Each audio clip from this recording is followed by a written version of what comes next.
ਦੁਨੀਆ ਦੇਖ ਰਹੇ ਸਾਰੇ ਹੀ ਦਰਸ਼ਕਾਂ ਦਾ ਪ੍ਰਾਈਮ ਟਾਈਮ ਦੇ ਭਾਗ ਦੂਜੇ ਵਿੱਚ ਅਸੀਂ ਤੁਹਾਡਾ ਕਰਦੇ ਹਾਂ ਸਵਾਗਤ। ਮੇਰੇ ਨਾਲ ਚੰਡੀਗੜ੍ਹ ਸਟੂਡੀਓ ਤੋਂ ਜੁੜ ਗਏ ਨੇ ਸੁਸ਼ੀਲ ਦਸਾਂਝ ਤੇ ਟੋਰਾਂਟੋ ਸਟੂਡੀਓ ਤੋਂ ਮੈਂ ਹਰਜੀਤ ਗਿੱਲ ਤੁਹਾਡੀ ਸੇਵਾ 'ਚ ਹਾਜ਼ਰ ਹਾਂ ਜੀ। ਤੇ ਅਸੀਂ ਹੁਣ ਕਰਾਂਗੇ ਦੁਨੀਆ ਭਰ ਦੀਆਂ ਖਬਰਾਂ ਦੇ ਉੱਤੇ ਸੁਸ਼ੀਲ ਦਸਾਂਝ ਹੋਰਾਂ ਦੇ ਨਾਲ ਵਿਚਾਰ ਵਟਾਂਦਰਾ, ਉਹਨਾਂ ਦੇ ਵਿਚਾਰ ਲਵਾਂਗੇ, ਉਹਨਾਂ ਦਾ ਵਿਸ਼ਲੇਸ਼ਣ ਲਵਾਂਗੇ। ਤਾਂ ਸਭ ਤੋਂ ਪਹਿਲਾਂ ਤਾਂ ਦਸਾਂਝ ਸਾਹਿਬ ਤੁਹਾਨੂੰ ਜੀ ਆਇਆਂ ਨੂੰ ਜੀ, ਥੈਂਕ ਯੂ ਵੈਰੀ ਮੱਚ, ਤੁਸੀਂ ਆ ਕੇ ਸਾਨੂੰ ਹਰ ਰੋਜ਼ ਖਬਰਾਂ ਜਿਹੜੀਆਂ ਉਹ ਦਿੰਦੇ ਹੋ, ਤੁਹਾਡਾ ਸਵਾਗਤ ਕਰਦੇ ਜੀ। बहुत शुक्रिया जी हरजीत गिल जी ते टीवी पंजाबी दुनिया के साडे सारे दर्शकों को चंडीगढ़ स्टूडियो तो बहुत बहुत प्यार भरी सत श्री अकाल जी, आदाब ते नमस्कार जी। हरजीत गिल जी ਦਸਾਂਝ ਸਾਹਿਬ, ਇਸ ਵੀਕਐਂਡ ਤੇ ਸਭ ਤੋਂ ਵੱਡੀ ਜਿਹੜੀ ਘਟਨਾ ਹੋਈ ਦੁਨੀਆ ਦੇ ਨਕਸ਼ੇ ਦੇ ਉੱਤੇ, ਉਹ ਫਿਰ ਅਫਗਾਨਿਸਤਾਨ ਦੀ ਘਟਨਾ ਸੀਗੀ ਜਿਹਨੇ ਸਾਰੀ ਦੁਨੀਆ ਦਾ ਧਿਆਨ ਖਿੱਚਿਆ। ਸਾਰਾ ਮੀਡੀਆ ਲਗਭਗ ਉਹਦੇ ਤੇ ਹੀ ਗੱਲ ਕਰ ਰਿਹਾ। ਅਸੀਂ ਵੀ ਲਗਾਤਾਰ ਪਿਛਲੇ ਕੁਝ ਦਿਨਾਂ ਤੋਂ ਇਹ ਗੱਲ ਕਰਦੇ ਆ ਰਹੇ ਹਾਂ। ਬਹੁਤ ਸਾਰੇ ਲੋਕਾਂ ਦਾ ਮੰਨਣਾ ਇਹ ਸੀਗਾ ਕਿ ਤਾਲਿਬਾਨ ਜਿਹੜੇ ਆ, ਜਦੋਂ 11 ਸਤੰਬਰ ਦੀ ਡੇਟ ਦਿੱਤੀ ਆ, ਉਹਦੇ ਤੋਂ ਉਹ ਕੋਈ ਸਾਲ ਕੁ ਖੰਡ ਟਾਈਮ ਲੈ ਲੈਣਗੇ ਕਾਬਲ ਤੱਕ ਆਉਂਦਿਆਂ, ਪਰ 11 ਸਤੰਬਰ ਵੀ ਨਹੀਂ ਆਈ। 10 ਦਿਨਾਂ 'ਚ ਹੀ ਸਾਰਾ ਉਲਟ ਫੇਰ ਹੋ ਗਿਆ। ਔਰ ਜਿਹੜੇ ਇੱਕ ਹਫ਼ਤਾ ਪਹਿਲਾਂ ਜੋ ਬਾਈਡਨ ਹਰੀ ਆ ਕੇ ਸਕਰੀਨ ਤੇ ਬਿਆਨ ਦੇ ਰਹੇ ਸੀਗੇ ਕਿ ਇੱਕ ਬੜੀ ਦੁਨੀਆ ਦੀ ਤਾਕਤਵਰ ਫੌਜ, ਵੈਲ ਟ੍ਰੇਨਡ, ਵੈਲ ਇਕੁਪਡ ਉੱਥੇ ਛੱਡ ਕੇ ਹੀ ਆ ਰਹੇ ਹਾਂ, ਅਫਗਾਨਿਸਤਾਨ ਨੂੰ ਕੋਈ ਖਤਰਾ ਨਹੀਂ। ਤੇ ਇਹ ਵੀ ਕਿਹਾ ਜਾਂਦਾ ਹੈ ਕਿ ਜਿਹੜੇ ਤਾਲਿਬਾਨ ਸੀ ਉਹਨਾਂ ਦੀ ਗਿਣਤੀ 70,000 ਸੀ ਤੇ 3 ਲੱਖ ਦੇ ਕਰੀਬ ਜਿਹੜੀ ਆ ਉਹ ਫੌਜ ਜਿਹੜੀ ਵਿਧੀਵਤ ਢੰਗ ਨਾਲ ਟ੍ਰੇਨਡ, ਜਿਹਨੂੰ ਅਮਰੀਕਾ ਕਹਿ ਰਿਹਾ, ਬਣਾਈ ਸੀ। ਵੈਪਨ ਵੀ ਇਹਨਾਂ ਕੋਲ ਚੰਗੇ ਸੀ ਔਰ ਕੁਝ ਜਿਹੜੇ ਮਲੇਸ਼ੀਆ ਸੀਗੇ ਨਾਲ, ਉਹ ਵੀ ਇਹਨਾਂ ਦੀ ਮਦਦ ਕਰਦੇ ਸੀ। ਫਿਰ ਭਾਣਾ ਕੀ ਵਰਤਿਆ ਕਿ ਉਹ ਖੜੇ ਹੀ ਨਹੀਂ ਕਿਤੇ ਅੱਗੇ। ਅੱਜ ਅਮਰੀਕਨ ਰਾਸ਼ਟਰਪਤੀ ਜੋ ਬਾਈਡਨ ਨੇ ਇਸ ਗੱਲ ਤੇ ਦੁੱਖ ਵੀ ਪ੍ਰਗਟ ਕੀਤਾ।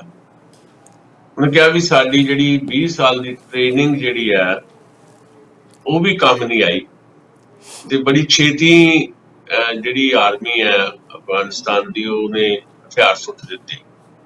ਤੇ ਇਹ ਬੜੀ ਹੈਰਾਨੀ ਦੀ ਗੱਲ ਹੈ ਕਿ ਅਚਾਨਕ ਇਹ ਕੀ ਵਾਪਰ ਗਿਆ। ਕਿ ਜੂਨ ਮਹੀਨੇ ਦੇ ਵਿੱਚ ਮੇਰੀ ਅਸ਼ਰਫ ਗਨੀ ਸਾਹਿਬ ਨਾਲ ਗੱਲ ਹੋਈ ਸੀ, ਜਿਹੜੇ ਉੱਥੋਂ ਦੇ ਰਾਸ਼ਟਰਪਤੀ, ਤੇ ਉਹਨਾਂ ਨੇ ਕਿਹਾ ਸੀ ਕਿ ਅਸੀਂ ਜਿੱਤਾਂਗੇ, ਕੋਈ ਇਹਦਾ ਦਾ ਮਸਲਾ ਨਹੀਂ ਹੈ, ਸਾਡੇ ਕੋਲ ਸਾਰੀ ਤਾਕਤ ਵੀ ਹੈਗੀ ਆ।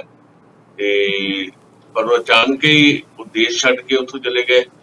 ਯਾਨੀ ਉੱਥੋਂ ਦੀ ਸਰਕਾਰ ਨੇ ਹਥਿਆਰ ਸੁੱਟ ਦਿੱਤੇ। ਇਹ ਕਿਹਾ ਆਪਣੇ ਜੋ ਬਾਈਡਨ ਨੇ। ਇਹ ਬੜੀ ਹੈਰਾਨੀ ਦੀ ਗੱਲ ਹੈ ਕਿ ਇਹ ਸਾਰਾ ਕੁਝ ਕਿਵੇਂ ਵਾਪਰ ਗਿਆ। ਨਾਲ ਉਹਨਾਂ ਨੇ ਕਿਹਾ ਕਿ ਅਸੀਂ ਉੱਥੇ ਅਰਬਾਂ ਡਾਲਰ ਖਰਚ ਕੀਤੇ ਤੇ ਪਰ ਉੱਥੋਂ ਦੀ ਲੀਡਰਸ਼ਿਪ ਨੇ ਬਿਨਾਂ ਲੜਿਆ ਹੀ ਹਥਿਆਰ ਸੁੱਟ ਦਿੱਤੇ ਆ। ਓਵਰਆਲ 62 ਲੱਖ ਕਰੋੜ ਰੁਪਇਆ ਖਰਚਿਆ ਅਮਰੀਕਾ ਨੇ ਉੱਥੇ। ਪਰ ਮੈਂ ਸਮਝਦਾ ਕਿ ਸ਼ਾਇਦ ਇਤਿਹਾਸ ਨੇ ਆਪਣੇ ਆਪ ਨੂੰ ਦੁਹਰਾਇਆ। ਪਹਿਲਾਂ ਜਦੋਂ ਅਫਗਾਨਿਸਤਾਨ ਦੇ ਵਿੱਚ ਸੋਵੀਅਤ ਯੂਨੀਅਨ ਦੀਆਂ ਫੌਜਾਂ ਪਹੁੰਚੀਆਂ ਤੇ ਉੱਥੇ ਆਪਣੀ ਮਰਜ਼ੀ ਦੀ ਸਰਕਾਰ ਸਥਾਪਿਤ ਕੀਤੀ, 10 ਸਾਲ ਤੱਕ ਉਹ ਸਾਰਾ ਸਿਲਸਿਲਾ ਚੱਲਿਆ ਤੇ ਸੋਵੀਅਤ ਯੂਨੀਅਨ ਨੂੰ ਵੀ ਉੱਥੋਂ ਵਾਪਸ ਆਪਣੀ ਧੌਣ ਬਚਾਉਣੀ ਔਖੀ ਹੋ ਗਈ ਸੀ। ਤੇ ਜਦੋਂ ਗਏ ਤਾਂ ਨਜੀਬੁੱਲਾ, ਜਿਹੜੇ ਉਹਨਾਂ ਨੇ ਉੱਥੋਂ ਦੇ ਰਾਸ਼ਟਰਪਤੀ ਥਾਪੇ ਹੋਏ ਸੀ, ਉਹਨਾਂ ਨੂੰ ਜਨਤਕ ਤੌਰ ਤੇ ਫਾਹੇ ਤੇ ਟੰਗਿਆ ਇਸੇ ਤਾਲਿਬਾਨ ਨੇ। ਅੱਜ ਤਾਲਿਬਾਨ ਨੇ ਆਪਣਾ ਇਤਿਹਾਸ ਦੁਹਰਾ ਦਿੱਤਾ ਤੇ ਅਫਗਾਨਿਸਤਾਨ ਦੇ ਵਿੱਚ ਉਹ ਸਾਰਾ ਕੁਝ ਲਗਭਗ ਉਵੇਂ ਵਾਪਰਿਆ। ਫਰਕ ਇੰਨਾ ਕੀ ਹੈ ਕਿ ਅਸ਼ਰਫ ਗਨੀ ਸਾਹਿਬ ਜਿਹੜੇ ਆ ਉਹ ਮੁਲਕ ਛੱਡ ਕੇ ਚਲੇ ਗਏ ਤੇ ਜਿਹੜੀ ਚਿੱਠੀ ਉਹਨਾਂ ਨੇ ਲਿਖੀ ਦੇਸ਼ ਵਾਸੀਆਂ ਦੇ ਨਾਂ ਤੇ, ਉਹਦੇ 'ਚ ਉਹਨਾਂ ਨੇ ਕਿਹਾ ਵੀ ਮੈਂ ਇਸ ਕਰਕੇ ਜਾ ਰਿਹਾ ਕਿ ਮੈਨੂੰ ਲੱਗਦਾ ਹੈ ਕਿ ਜੇ ਮੈਂ ਇੱਥੇ ਰਵਾਂ ਤਾਂ ਹੋ ਸਕਦਾ ਹੈ ਕਿ ਜਿਹੜੇ ਅਫਗਾਨੀ ਲੋਕ ਨੇ ਉਹਨਾਂ ਦਾ ਬਹੁਤ ਜ਼ਿਆਦਾ ਨੁਕਸਾਨ ਹੋ ਜਾਏਗਾ, ਵੀ ਲੜਾਈ ਦੇ ਵਿੱਚ ਮਾਰੇ ਜਾਣਗੇ ਸਧਾਰਨ ਮਾਸੂਮ ਲੋਕ, ਤੇ ਮੈਂ ਚਾਹੁੰਦਾ ਨਹੀਂ। ਇਸ ਕਰਕੇ ਮੈਂ ਜਾ ਰਿਹਾ। ਤੇ ਉਹ ਚਲੇ ਗਏ ਤੇ ਦੇਸ਼ ਜਿਹੜਾ ਆ ਉਹਨੂੰ ਲਵਾਰਸ ਛੱਡ ਗਏ। ਤੇ ਅੱਜ ਕਬਜ਼ਾ ਉੱਥੇ ਰਾਸ਼ਟਰਪਤੀ ਭਵਨ ਤੋਂ ਹੀ ਸੰਬੋਧਨ ਕੀਤਾ ਤਾਲਿਬਾਨ ਨੇ ਸਾਰੀ ਦੁਨੀਆ ਨੂੰ। ਤੇ ਹਾਲਾਤ ਉੱਥੋਂ ਦੇ ਇਸ ਵੇਲੇ ਬਹੁਤ ਹਫੜਾ ਦਫੜੀ ਵਾਲੇ ਨੇ। ਏਅਰਪੋਰਟ ਦੇ ਉੱਤੇ ਹਾਲੇ ਵੀ ਦੱਸਿਆ ਜਾ ਰਿਹਾ ਕਿ ਅਮਰੀਕਨ ਆਰਮੀ ਦਾ ਕੰਟਰੋਲ ਹੈ, ਪਰ ਉਸ ਕੰਟਰੋਲ ਦੇ ਬਾਵਜੂਦ ਵੀ ਉੱਥੇ ਫਾਇਰਿੰਗ ਹੋਈ, 5 ਲੋਕ ਜਾਣ ਦੀ ਖਬਰ ਹੈ। ਇੰਨੀ ਹਾਲਤ ਬੁਰੀ ਹੈ ਕਿ ਜਹਾਜ਼ ਦੇ ਅੰਦਰ ਤਾਂ ਅੰਦਰ, ਬਾਹਰ ਵੀ ਲਟਕ ਕੇ ਲੋਕ ਜਾਣ ਦੀ ਕੋਸ਼ਿਸ਼ ਕਰਦੇ ਆ। ਤੇ ਖਬਰ ਆਈ ਕਿ 3 ਲੋਕ ਜਿਹੜੇ ਆ ਉਹ ਅਮਰੀਕਨ ਆਰਮੀ ਦੇ ਜਹਾਜ਼ ਦੇ ਬਾਹਰ ਲਟਕਦੇ ਸੀਗੇ ਤੇ ਜਦੋਂ ਜਹਾਜ਼ ਉੱਡਿਆ ਤੇ ਉਹ ਫਿਰ ਇੱਕ ਇੱਕ ਕਰਕੇ ਥੱਲੇ ਡਿੱਗੇ ਤੇ ਉਹਨਾਂ ਦੀ ਜਾਨ ਚਲੀ ਗਈ। ਸੋ ਕਾਫੀ ਹਾਲਾਤ ਜਿਹੜੇ ਉੱਥੋਂ ਦੇ ਇਸ ਤਰ੍ਹਾਂ ਦੇ ਹੈਗੇ ਆ। ਭਾਰਤੀ ਨਾਗਰਿਕ ਵੀ ਉੱਥੇ ਫਸੇ ਹੋਏ ਨੇ। ਇੱਕ ਵੀਡੀਓ ਭਾਰਤੀ ਨਾਗਰਿਕਾਂ ਦੀ ਵੀ ਉੱਥੋਂ ਆਈ ਹੈ ਜਿਹਦੇ ਤੋਂ ਤਰਲਾ ਮਾਰ ਰਹੇ ਨੇ ਕਿ ਸਾਨੂੰ ਕਿਸੇ ਤਰੀਕੇ ਦੇ ਨਾਲ ਇੱਥੋਂ ਕੱਢਿਆ ਜਾਏ। ਸੋ ਜਿਸ ਤਰ੍ਹਾਂ ਦੇ ਹਾਲਾਤ ਨੇ, ਇਹਨਾਂ ਹਾਲਾਤਾਂ ਦੇ ਚੱਲਦਿਆਂ ਬਹੁਤ ਸਾਰੇ ਹੋਰ ਖਦਸ਼ੇ ਵੀ ਪ੍ਰਗਟ ਕੀਤੇ ਜਾ ਰਹੇ ਨੇ। ਪਰ ਇਹ ਹੈ ਕਿ ਇੱਕ ਗੱਲ ਸਾਬਤ ਹੋ ਗਈ ਹੈ ਕਿ ਕਿਸੇ ਵੀ ਮੁਲਕ ਦੇ ਵਿੱਚ ਬਾਹਰੀ ਜਿਹੜਾ ਦਖਲ ਹੈ ਉਹ ਕੋਈ ਸਥਾਈ ਸ਼ਾਂਤੀ ਲਾਏਗਾ, ਇਹਦੀ ਗਰੰਟੀ ਨਹੀਂ ਦਿੱਤੀ ਜਾ ਸਕਦੀ। ਇੱਕ ਵਾਰ ਨਹੀਂ, ਦੋ ਵਾਰ, ਪਹਿਲਾਂ ਸੋਵੀਅਤ ਯੂਨੀਅਨ, ਫਿਰ ਅਮਰੀਕਾ, ਤੇ ਬਾਹਰੀ ਦਖਲ ਨੇ ਉਸ ਮੁਲਕ ਨੂੰ ਜਿਸ ਮਰਹਲੇ ਤੇ ਲਿਆਕੜਾ ਕੀਤਾ ਉਹਦੇ ਤੋਂ ਲੱਗਦਾ ਹੈ ਕਿ ਆਉਣ ਵਾਲੇ ਜਿਹੜਾ ਸਮਾਂ ਹੈ, ਜਿਹੜਾ ਭਵਿੱਖ ਹੈ, ਉਹਦੇ 'ਚ ਵੱਖ-ਵੱਖ ਮੁਲਕਾਂ ਨੂੰ, ਖਾਸ ਤੌਰ ਦੇ ਉੱਤੇ ਤਾਕਤਵਰ ਮੁਲਕ ਜਿਹੜੇ ਨੇ, ਉਹਨਾਂ ਨੂੰ ਇਹ ਜ਼ਰੂਰ ਲੈਸਨ ਮਿਲਿਆ ਹੋਏਗਾ ਵੀ ਚੰਗੀ ਗੱਲ ਇਹੀ ਹੈ ਕਿ ਆਪੋ ਆਪਣੇ ਮੁਲਕਾਂ ਦਾ ਖਿਆਲ ਰੱਖਿਆ ਜਾਏ, ਆਪੋ ਆਪਣੇ ਲੋਕਾਂ ਦਾ ਖਿਆਲ ਰੱਖਿਆ ਜਾਏ। ਕਿਸੇ ਹੋਰ ਮੁਲਕ ਦੇ ਵਿੱਚ ਇਸ ਤਰ੍ਹਾਂ ਦਾ ਫੌਜੀ ਦਖਲ ਜਿਹੜਾ ਆ ਉਹ ਆਤਮਘਾਤੀ ਹੁੰਦਾ। ਇਹ ਘੱਟੋ ਘੱਟ ਅਮਰੀਕਾ ਨੂੰ ਵੀ ਸਮਝ ਆ ਗਈ ਹੋਊਗੀ। ਦਸਾਂਝ ਸਾਹਿਬ, ਬੜੀ ਆਈਡੀਅਲ ਜੀ ਗੱਲ ਤੁਸੀਂ ਕੀਤੀ ਆ। ਮੈਂ ਪੂਰੀ ਤਰ੍ਹਾਂ ਸਹਿਮਤ ਨਹੀਂ ਹਾਂ ਤੁਹਾਡੇ ਨਾਲ ਇਸ ਗੱਲ ਨਾਲ। ਤੇ ਗੱਲ ਅਸਲ 'ਚ ਇਹ ਆ ਕਿ ਜਿਹੜੇ ਹਾਲਾਤ ਹੁਣ ਬਣੇ ਆ, ਚਲੋ ਉਹ 'ਚ ਅਮਰੀਕਾ ਦੋਸ਼ੀ ਆਪਾਂ ਨੂੰ ਲੱਗ ਰਿਹਾ ਹੈ ਕਿ ਅਮਰੀਕਾ ਨੇ ਬਹੁਤ ਵੱਡੀ ਗਲਤੀਆਂ ਕੀਤੀਆਂ ਔਰ ਉਹ ਤੋਂ ਪਹਿਲਾਂ ਇਹ ਹੋਇਆ ਸਾਰਾ ਕੁਝ, ਤੇ ਹੁਣ ਵੀ ਬਾਹਰੀ ਦਖਲ ਤੋਂ ਬਗੈਰ ਇਹ ਸਾਰਾ ਕੁਝ ਨਹੀਂ ਹੋਇਆ। ਪਹਿਲੀ ਗੱਲ ਤੇ ਇਹ ਆ ਕਿ ਇਹਨੂੰ ਕੀ ਰਾਜ ਪਲਟਾ ਮੰਨਿਆ ਜਾਵੇ, ਇਨਕਲਾਬ ਮੰਨਿਆ ਜਾਵੇ, ਸੱਤਾ ਪਰਿਵਰਤਨ ਜਿਹੜਾ ਉੱਥੇ ਹੋਇਆ, ਇਹਨੂੰ ਪਰਿਭਾਸ਼ਾ ਇਹਦੀ ਕੀ ਹੈ, ਇਹ ਹੋਇਆ ਕੀ ਆ, ਇਹਨੂੰ ਕੀ ਮੰਨਣਾ ਚਾਹੀਦਾ? ਦੇਖੋ, ਇਨਕਲਾਬ ਵਾਲੀ ਗੱਲ ਤਾਂ ਕੋਈ, ਦੇਖੋ ਉਹਨਾਂ ਦੇ ਅਰਥਾਂ ਦੇ ਵਿੱਚ ਹੋ ਸਕਦਾ ਇਨਕਲਾਬ ਹੀ ਹੋਵੇ, ਪਰ ਦੇਖੋ ਉਹਦੀ ਸਿੰਪਲ ਜੀ ਗੱਲ ਹੈ ਕਿ ਤਾਲਿਬਾਨ ਹੈ ਜਾਂ ਅਮਰੀਕਨ ਫੌਜਾਂ ਨੇ ਜਾਂ ਅਮਰੀਕਨ ਹਮਾਇਤ ਦੇ ਨਾਲ ਜਿਹੜੀਆਂ ਉੱਥੋਂ ਦੀ ਫੌਜ, ਜਿਹੜੀ ਅਫਗਾਨ ਸਰਕਾਰ ਜਿਹੜੀ ਥਾਪੀ ਗਈ ਸੀ, ਉਹਦੀਆਂ ਫੌਜਾਂ ਨੇ, ਪਿਸ ਤਾਂ ਉੱਥੋਂ ਦਾ ਆਮ ਬੰਦਾ ਹੀ ਰਿਹਾ ਨਾ, ਸਧਾਰਨ ਲੋਕ ਵੀ ਪਿਸ ਰਹੇ ਨਾ, ਜਿਹੜੇ ਨਾ ਅਮਰੀਕਨ ਫੌਜ ਦੇ ਨਾਲ ਜਾਂ ਨਾ ਅਫਗਾਨ ਸਰਕਾਰ ਦੇ ਨਾਲ, ਨਾ ਤਾਲਿਬਾਨ ਦੇ ਨਾਲ। ਮਾਰੋ ਹੋ ਰਹੇ ਨੇ ਤੇ ਬਰਬਾਦ ਹੋ ਰਹੇ ਨੇ, ਮੁਲਕ ਬਰਬਾਦ ਹੋ ਰਿਹਾ। ਇਹਦੇ ਲਈ ਕੌਣ ਜ਼ਿੰਮੇਵਾਰ ਹੈ? ਕੀ ਅਸੀਂ ਇਸ ਗੱਲ ਨੂੰ ਮੰਨ ਲਈਏ ਵੀ ਹਾਂ ਬਾਹਰੀ ਦਖਲ ਬਹੁਤ ਜ਼ਰੂਰੀ ਹੈ? ਕਿ ਇਹਦਾ ਤਾਂ ਮਤਲਬ ਇਹ ਹੈ ਕਿ ਜੇ ਅਸੀਂ ਉਹਨੂੰ ਥੋੜਾ ਜਿਹਾ ਹੋਰ ਹੇਠਲੇ ਪੱਧਰ ਤੇ ਲੈ ਆਈਏ ਵੀ ਕਸ਼ਮੀਰ ਦੇ ਵਿੱਚ ਭਾਰਤੀ ਫੌਜਾਂ ਦਾ ਦਖਲ ਜਾਇਜ਼ ਹੈ ਜਾਂ ਮਕਬੂਜ਼ਾ ਕਸ਼ਮੀਰ ਦੇ ਵਿੱਚ ਪਾਕਿਸਤਾਨੀ ਫੌਜਾਂ ਦਾ ਦਖਲ ਜਾਇਜ਼ ਹੈ? ਕਿ ਉੱਥੋਂ ਦੀ ਲੋਕਾਂ ਦੀ ਕੋਈ ਅਹਿਮੀਅਤ ਨਹੀਂ, ਲੋਕਾਂ ਦੀ ਕੋਈ ਰਾਏ ਨਹੀਂ? ਕਿਹਨੇ ਹੱਕ ਦੇ ਦਿੱਤਾ ਕਿ 200 ਦੇ ਕਰੀਬ ਮੁਲਕਾਂ 'ਚ ਇਸ ਵੇਲੇ ਵੀ ਅਮਰੀਕਾ ਦਾ ਸਿੱਧਾ ਜਾਂ ਸਿੱਧਾ ਦਖਲ ਹੈ? ਉਹਨੂੰ ਜਾਇਜ਼ ਨਹੀਂ ਕਿਹਾ ਜਾ ਸਕਦਾ। ਅਸੀਂ ਤਾਂ ਖੁਦ ਭੁਗਤਿਆ ਇਸ ਗੱਲ ਨੂੰ। ਅਸੀਂ ਦੀ ਭੇਜੀ ਸ਼ਾਂਤੀ ਸੈਨਾ ਲਿਟੇ ਦੇ ਖਿਲਾਫ ਸ਼੍ਰੀਲੰਕਾ ਦੇ ਵਿੱਚ, ਤੇ ਉਹਦਾ ਨਤੀਜਾ ਕੀ ਹੋਇਆ ਆਪਣੇ ਸਾਹਮਣੇ ਆ। ਰਾਜੀਵ ਗਾਂਧੀ ਦਾ ਮਰਡਰ ਉਹਦੇ ਚੋਂ ਨਿਕਲ ਕੇ ਆਇਆ ਨਾ। ਕੀ ਲੋੜ ਕੀ ਹੈ ਕਿਸੇ ਮੁਲਕ ਦੇ ਵਿੱਚ ਦਖਲ ਦੇਣ ਦਾ? ਉੱਥੋਂ ਦੇ ਮੁਲਕ ਦੀ ਜਨਤਾ ਹੈ, ਉੱਥੋਂ ਦੇ ਲੋਕ ਨੇ, ਲੋਕਾਂ ਨੇ ਆਪਣਾ ਭਵਿੱਖ, ਆਪਣਾ ਵਰਤਮਾਨ, ਆਪਣਾ ਭਵਿੱਖ ਆਪ ਜਿਹੜਾ ਤਰਾਸ਼ਣਾ ਹੁੰਦਾ, ਉਹ ਆਪ ਹੀ ਉਹ ਸਾਰੀਆਂ ਚੀਜ਼ਾਂ ਨੂੰ ਫੇਸ ਕਰ ਸਕਦੇ। ਉਹ ਜਿਹੜੇ ਤਾਲਿਬਾਨ ਨੇ, ਉਹ ਕੌਣ ਨੇ? ਤਾਲਿਬਾਨ ਕੋਈ ਉੱਤੋਂ ਤਾਂ ਨਹੀਂ ਡਿੱਗੇ, ਉਹ ਵੀ ਤਾਂ ਅਫਗਾਨਿਸਤਾਨ ਦੇ ਲੋਕ ਨੇ ਨਾ। ਜੇ ਉੱਥੇ ਤਾਲਿਬਾਨ ਵਰਗੇ ਲੜਾਕੇ ਪੈਦਾ ਹੋ ਸਕਦੇ ਆ ਤਾਂ ਉਹਨਾਂ ਦੇ ਖਿਲਾਫ ਆਪਣੀ ਆਜ਼ਾਦੀ ਦੀ ਜੰਗ ਲੜਨ ਵਾਲੇ ਹੋਰ ਲੋਕ ਵੀ ਤਾਂ ਉੱਥੇ ਪੈਦਾ ਹੋ ਸਕਦੇ ਆ। ਉਹ ਵੀ ਤਾਂ ਉਸੇ ਮਿੱਟੀ ਦੇ ਨੇ, ਉਸੇ ਖੂਨ ਦੇ ਨੇ। ਇਸ ਕਰਕੇ ਮੈਂ ਨਹੀਂ ਸਮਝਦਾ ਕਿ ਕਿਸੇ ਵੀ ਮੁਲਕ ਦੇ ਵਿੱਚ ਕਿਸੇ ਵੀ ਹੋਰ ਤਾਕਤਵਰ ਮੁਲਕ ਦਾ ਦਖਲ ਹੋਣਾ ਚਾਹੀਦਾ। ਜਾਂ ਤਾਂ ਕੋਈ ਸੱਚਮੁੱਚ ਕੁਝ ਸਵਾਰਿਆ ਗਿਆ ਹੋਵੇ ਹੁਣ ਤੱਕ। ਇਤਿਹਾਸ ਤਾਂ ਇਹ ਦੱਸਦਾ ਨਹੀਂ। ਅਮਰੀਕਾ ਜਿੱਥੇ ਕਿਤੇ ਵੀ ਗਿਆ ਉੱਥੋਂ ਆਪਣੀ ਧੌਣ ਬੜੀ ਮੁਸ਼ਕਲ ਨਾਲ ਕੱਢ ਕੇ ਬਾਹਰ ਨਿਕਲਿਆ। ਵੀਅਤਨਾਮ ਸਾਡੇ ਸਾਹਮਣੇ ਆ, ਹੁਣ ਅਰਬ ਮੁਲਕ ਸਾਡੇ ਸਾਹਮਣੇ ਆ। ਇਤਿਹਾਸ ਦੱਸ ਰਿਹਾ ਨਾ। ਇਸ ਕਰਕੇ ਹੁਣ ਦੁਬਾਰਾ ਗਲਤੀ ਕਰ ਦੇਵੇ ਜੇ ਅਮਰੀਕਾ ਨੇ ਕਰਦੀ ਹੈ। ਅਮਰੀਕਾ ਚਾਹੁੰਦਾ ਜੋ ਸੀ ਉਹ ਨਹੀਂ ਹੋਇਆ। ਇਸੇ ਕਰਕੇ ਬਾਈਡਨ ਦਾ ਅੱਜ ਬਿਆਨ ਆਇਆ। ਬਾਈਡਨ ਤਾਂ ਹੁਣ ਰਾਸ਼ਟਰਪਤੀ ਬਣੇ ਨੇ, ਪਰ ਬਿਆਨ ਤਾਂ ਉਹਨਾਂ ਦਾ ਇਹੀ ਦੱਸਦਾ ਹੈ ਕਿ ਬਹੁਤ ਜ਼ਿਆਦਾ ਅਫਸੋਸ ਹੈ ਉਹਨਾਂ ਨੂੰ ਵੀ ਉਹਨਾਂ ਅਰਬਾਂ ਡਾਲਰ ਖਰਚ ਕਰ ਦਿੱਤੇ ਹੈ। ਤੇ ਜਿਸ ਫੌਜ ਦੇ ਉੱਤੇ ਜਿਹੜੀ ਥਾਪੀ ਸੀ ਉੱਥੇ ਸਰਕਾਰ, ਉਹਦੀ ਫੌਜ ਦੇ ਉੱਤੇ ਜਿਹੜਾ ਭਰੋਸਾ ਕੀਤਾ ਸੀ, ਜਿਹੜਾ ਤੁਸੀਂ ਵੀ ਜ਼ਿਕਰ ਕੀਤਾ ਵੀ 3 ਲੱਖ ਦੇ ਕਰੀਬ ਫੌਜ ਸੀ ਉਹਨਾਂ ਦੇ ਕੋਲ, 70,000 ਤਾਲਿਬਾਨ ਸੀ। ਉਸ ਫੌਜ ਦੇ ਉੱਤੇ ਭਰੋਸਾ ਕੀਤਾ ਬਾਈਡਨ ਨੇ ਜਾਂ ਅਮਰੀਕਾ ਨੇ ਜਾਂ ਉਸ ਤੋਂ ਪਹਿਲਾਂ ਦੇ ਰਾਸ਼ਟਰਪਤੀ ਡੋਨਲਡ ਟਰੰਪ ਨੇ ਜਾਂ ਉਸ ਤੋਂ ਵੀ ਪਹਿਲਾਂ ਦੇ ਜਿਹੜੇ ਰਾਸ਼ਟਰਪਤੀ ਰਹੇ ਆ, ਤੇ ਉਹਨਾਂ ਨੇ ਹਥਿਆਰ ਸੁੱਟ ਦਿੱਤੇ। ਇਹ ਤਾਂ ਏਦਾਂ ਹੋਣਾ ਸੀ। ਸੋ ਇਸ ਕਰਕੇ ਮੈਂ ਸਮਝਦਾ ਕਿ ਕਿਸੇ ਵੀ ਘਰ ਦੇ ਵਿੱਚ ਕਿੱਦਾਂ ਤੁਸੀਂ ਬਰਦਾਸ਼ਤ ਕਰ ਲਓਗੇ ਬਾਹਰੀ ਦਖਲ? ਮੁਲਕ ਤਾਂ ਬਾਅਦ ਦੀਆਂ ਗੱਲਾਂ ਹੈ। ਸੁਸਾਇਟੀ ਦੀ ਸਭ ਤੋਂ ਜਿਹੜੀ ਪ੍ਰਾਇਮਰੀ ਯੂਨਿਟ ਹੈ ਪਤੀ ਪਤਨੀ ਹੈ। ਪਤੀ ਪਤਨੀ ਦਾ ਇੱਕ ਘਰ ਹੈ, ਉਸ ਘਰ ਦੇ ਵਿੱਚ ਗੁਆਂਢ ਦਾ ਦਖਲ ਕਿੱਦਾਂ ਕੋਈ ਬਰਦਾਸ਼ਤ ਕਰ ਦੂਗਾ? ਤੇ ਉਹ ਤਾਂ ਟੁੱਟਣਗੇ ਹੀ, ਉਹ ਤਾਂ ਲਾਜ਼ਮੀ ਟੁੱਟਣਗੇ ਜੇ ਕੋਈ ਗੁਆਂਢੀ ਆ ਕੇ ਦਖਲ ਦੇਗਾ ਕਿਸੇ ਟੱਬਰ ਦੇ ਵਿੱਚ। ਦਸਾਂ ਸਾਹਿਬ, ਜਦੋਂ ਦਖਲ ਅਮਰੀਕਾ ਨੇ ਦਿੱਤਾ ਸੀਗਾ ਨਾ, ਉਦੋਂ ਉਹਦੇ ਪਿੱਛੇ ਉਹਨਾਂ ਦਾ ਤਰਕ ਤੇ ਇਹੀ ਸੀ ਕਿ ਉੱਥੇ ਦੀ ਆਮ ਜਨਤਾ ਦੀ ਹਾਲਤ ਬੜੀ ਖਰਾਬ ਹੈ। ਜਿਹੜੇ ਤਾਲਿਬਾਨ ਨੇ ਉਹ ਅੱਤਵਾਦ ਨੂੰ ਪਨਾਹ ਦੇ ਰਹੇ ਨੇ, ਤੇ ਜਿਹੜਾ ਲਾਦੇਨ ਜਿਹੜਾ ਉਹਨੂੰ ਉਹਨਾਂ ਨੇ ਉੱਥੇ ਸ਼ੈਲਟਰ ਦਿੱਤਾ ਹੋਇਆ, ਜਿਹਦੇ ਕਰਕੇ ਜਦੋਂ ਟਵਿਨ 11 ਵਾਲੀ ਘਟਨਾ ਹੋਈ ਆ ਤੇ ਅਮਰੀਕਾ ਕਹਿੰਦਾ ਕਿ ਸਾਡੀ ਮਜਬੂਰੀ ਬਣ ਗਈ ਆ ਕਿ ਉੱਥੋਂ ਦੇ ਲੋਕਾਂ ਦੀ ਜਿਹੜੀ ਜਾਨ ਮਾਲ ਹੈ ਉਹਨੂੰ ਪ੍ਰੋਟੈਕਟ ਕੀਤਾ ਜਾਵੇ ਤੇ ਉੱਥੇ ਡੈਮੋਕ੍ਰੇਸੀ ਸਥਾਪਿਤ ਕੀਤੀ ਜਾਵੇ। ਬੜਾ ਚੰਗਾ ਨਾਰਾ ਲੱਗਦਾ ਸੀ। ਜਿੱਦਾਂ ਦੀਆਂ ਆਈਡੀਅਲ ਗੱਲਾਂ ਆਪਾਂ ਹੁਣ ਕਰ ਰਹੇ ਹਾਂ, ਇਦਾਂ ਦੀਆਂ ਆਈਡੀਅਲ ਗੱਲਾਂ ਨਾਲ ਹੀ ਉੱਥੇ ਉਹ ਸ਼ਾਮਲ ਹੋਏ ਸੀਗੇ। ਦੁਨੀਆ ਸਮਝਦੀ ਸੀ ਕਿ ਸ਼ਾਇਦ ਇਹਦੇ ਨਾਲ ਤਾਲਿਬਾਨ ਤੇ ਜਿਹੜੀ ਰਾਜਕਤਾ ਵਾ ਉਹ ਖਤਮ ਹੋ ਜਾਏਗੀ, ਪਰ ਹੋਇਆ ਤਾਂ ਉਲਟ। ਪਰ ਕਿਹਾ ਇਹ ਜਾ ਰਿਹਾ ਆ, ਬਹੁਤ ਸਾਰੇ ਵਿਸ਼ਲੇਸ਼ਣ ਕਰਨ ਵਾਲੇ ਲੋਕ ਕਹਿ ਰਹੇ ਆ ਕਿ ਅਜੇ ਵੀ ਇਹ ਕਹਿਣਾ ਕਿ ਤਾਲਿਬਾਨ ਨੇ ਆਪਣੀ ਸ਼ਕਤੀ ਨਾਲ ਸਾਰਾ ਕੁਝ ਕਰ ਲਿਆ, ਇਹਦੇ ਪਿੱਛੇ ਹੁਣ ਤਰਕ ਬੜੇ ਅਜੀਬ ਤਰਕ ਦਿੱਤੇ ਜਾ ਰਹੇ, ਦਲੀਲਾਂ ਦਿੱਤੀਆਂ ਜਾ ਰਹੀਆਂ ਨੇ ਕਿ ਹੁਣ ਅੱਗੇ ਵਾਲੇ ਤਾਲਿਬਾਨ ਨਹੀਂ ਗਏ, ਹੁਣ ਬੜੇ ਡਿਪਲੋਮੈਟ ਨੇ, ਹੁਣ ਉਹ ਅੱਗੇ ਵਾਂਗੂ ਲੋਕਾਂ ਨੂੰ ਮਾਰਨਗੇ ਨਹੀਂ ਗਏ, ਅੱਗੇ ਵਾਲੇ ਰਾਜ ਭਾਗ ਲਾਗੂ ਨਹੀਂ ਕਰਨਗੇ। ਪਰ ਹਾਲਾਤ ਇਹ ਨੇ ਕਿ ਚਾਈਨਾ, ਰਸ਼ੀਆ ਤੇ ਪਾਕਿਸਤਾਨ ਦੀ ਮਿਲੀ ਭੁਗਤ ਨਾਲ ਸਾਰਾ ਕੁਝ ਹੋਇਆ, ਔਰ ਅਮਰੀਕਾ ਨੂੰ ਇੱਕ ਕਿਸਮ ਦਾ ਸਬਕ ਸਿਖਾਉਣ ਵਾਲੀ ਨੀਤੀ ਜਿਹੜੀ ਆ, ਜਿਸ ਤਰ੍ਹਾਂ ਰਸ਼ੀਆ ਨੂੰ ਉੱਥੋਂ ਕੱਢਿਆ ਗਿਆ ਸੀ ਸੋਵੀਅਤ ਯੂਨੀਅਨ ਨੂੰ, ਸੋਵੀਅਤ ਯੂਨੀਅਨ ਵੀ ਉਸ ਬਦਲੇ ਦੀ ਤਾਕ ਵਿੱਚ ਸੀਗਾ ਸ਼ਾਇਦ ਕਿ ਉਸੇ ਤਰ੍ਹਾਂ ਹੀ ਬੇਇੱਜ਼ਤ ਕਰਕੇ ਅਮਰੀਕਾ ਨੂੰ ਉੱਥੋਂ ਕੱਢਿਆ ਜਾਵੇ। ਚਾਈਨਾ ਦੀ ਦਖਲਅੰਦਾਜ਼ੀ ਜਿਹੜੀ ਆ ਉਹਦੇ ਤੇ ਬੜੀ ਤਿੱਖੀ ਨਜ਼ਰ ਰੱਖਣ ਦੀ ਲੋੜ ਪੈਣੀ ਆ। ਬਹੁਤ ਸਾਰੇ ਲੋਕਾਂ ਦਾ ਇਹ ਮੰਨਣਾ ਆ, ਕਈ ਵਾਰ ਕਿਆਸ ਰਾਈਆਂ ਉਲਟ ਹੋ ਜਾਂਦੀਆਂ, ਜਿਹੜੇ ਵਿਸ਼ਲੇਸ਼ਣ ਕਰਨ ਵਾਲੇ ਲੋਕ ਉਹਨਾਂ ਦੀਆਂ ਵੀ ਕਹਿੰਦੇ ਨੇ ਕਿ ਉਹ ਬੜਾ ਬਣੀਆਂ ਜੀ, ਉਹ ਦਖਲ ਨਹੀਂ ਦੇਗਾ ਇਦਾਂ ਦਾ।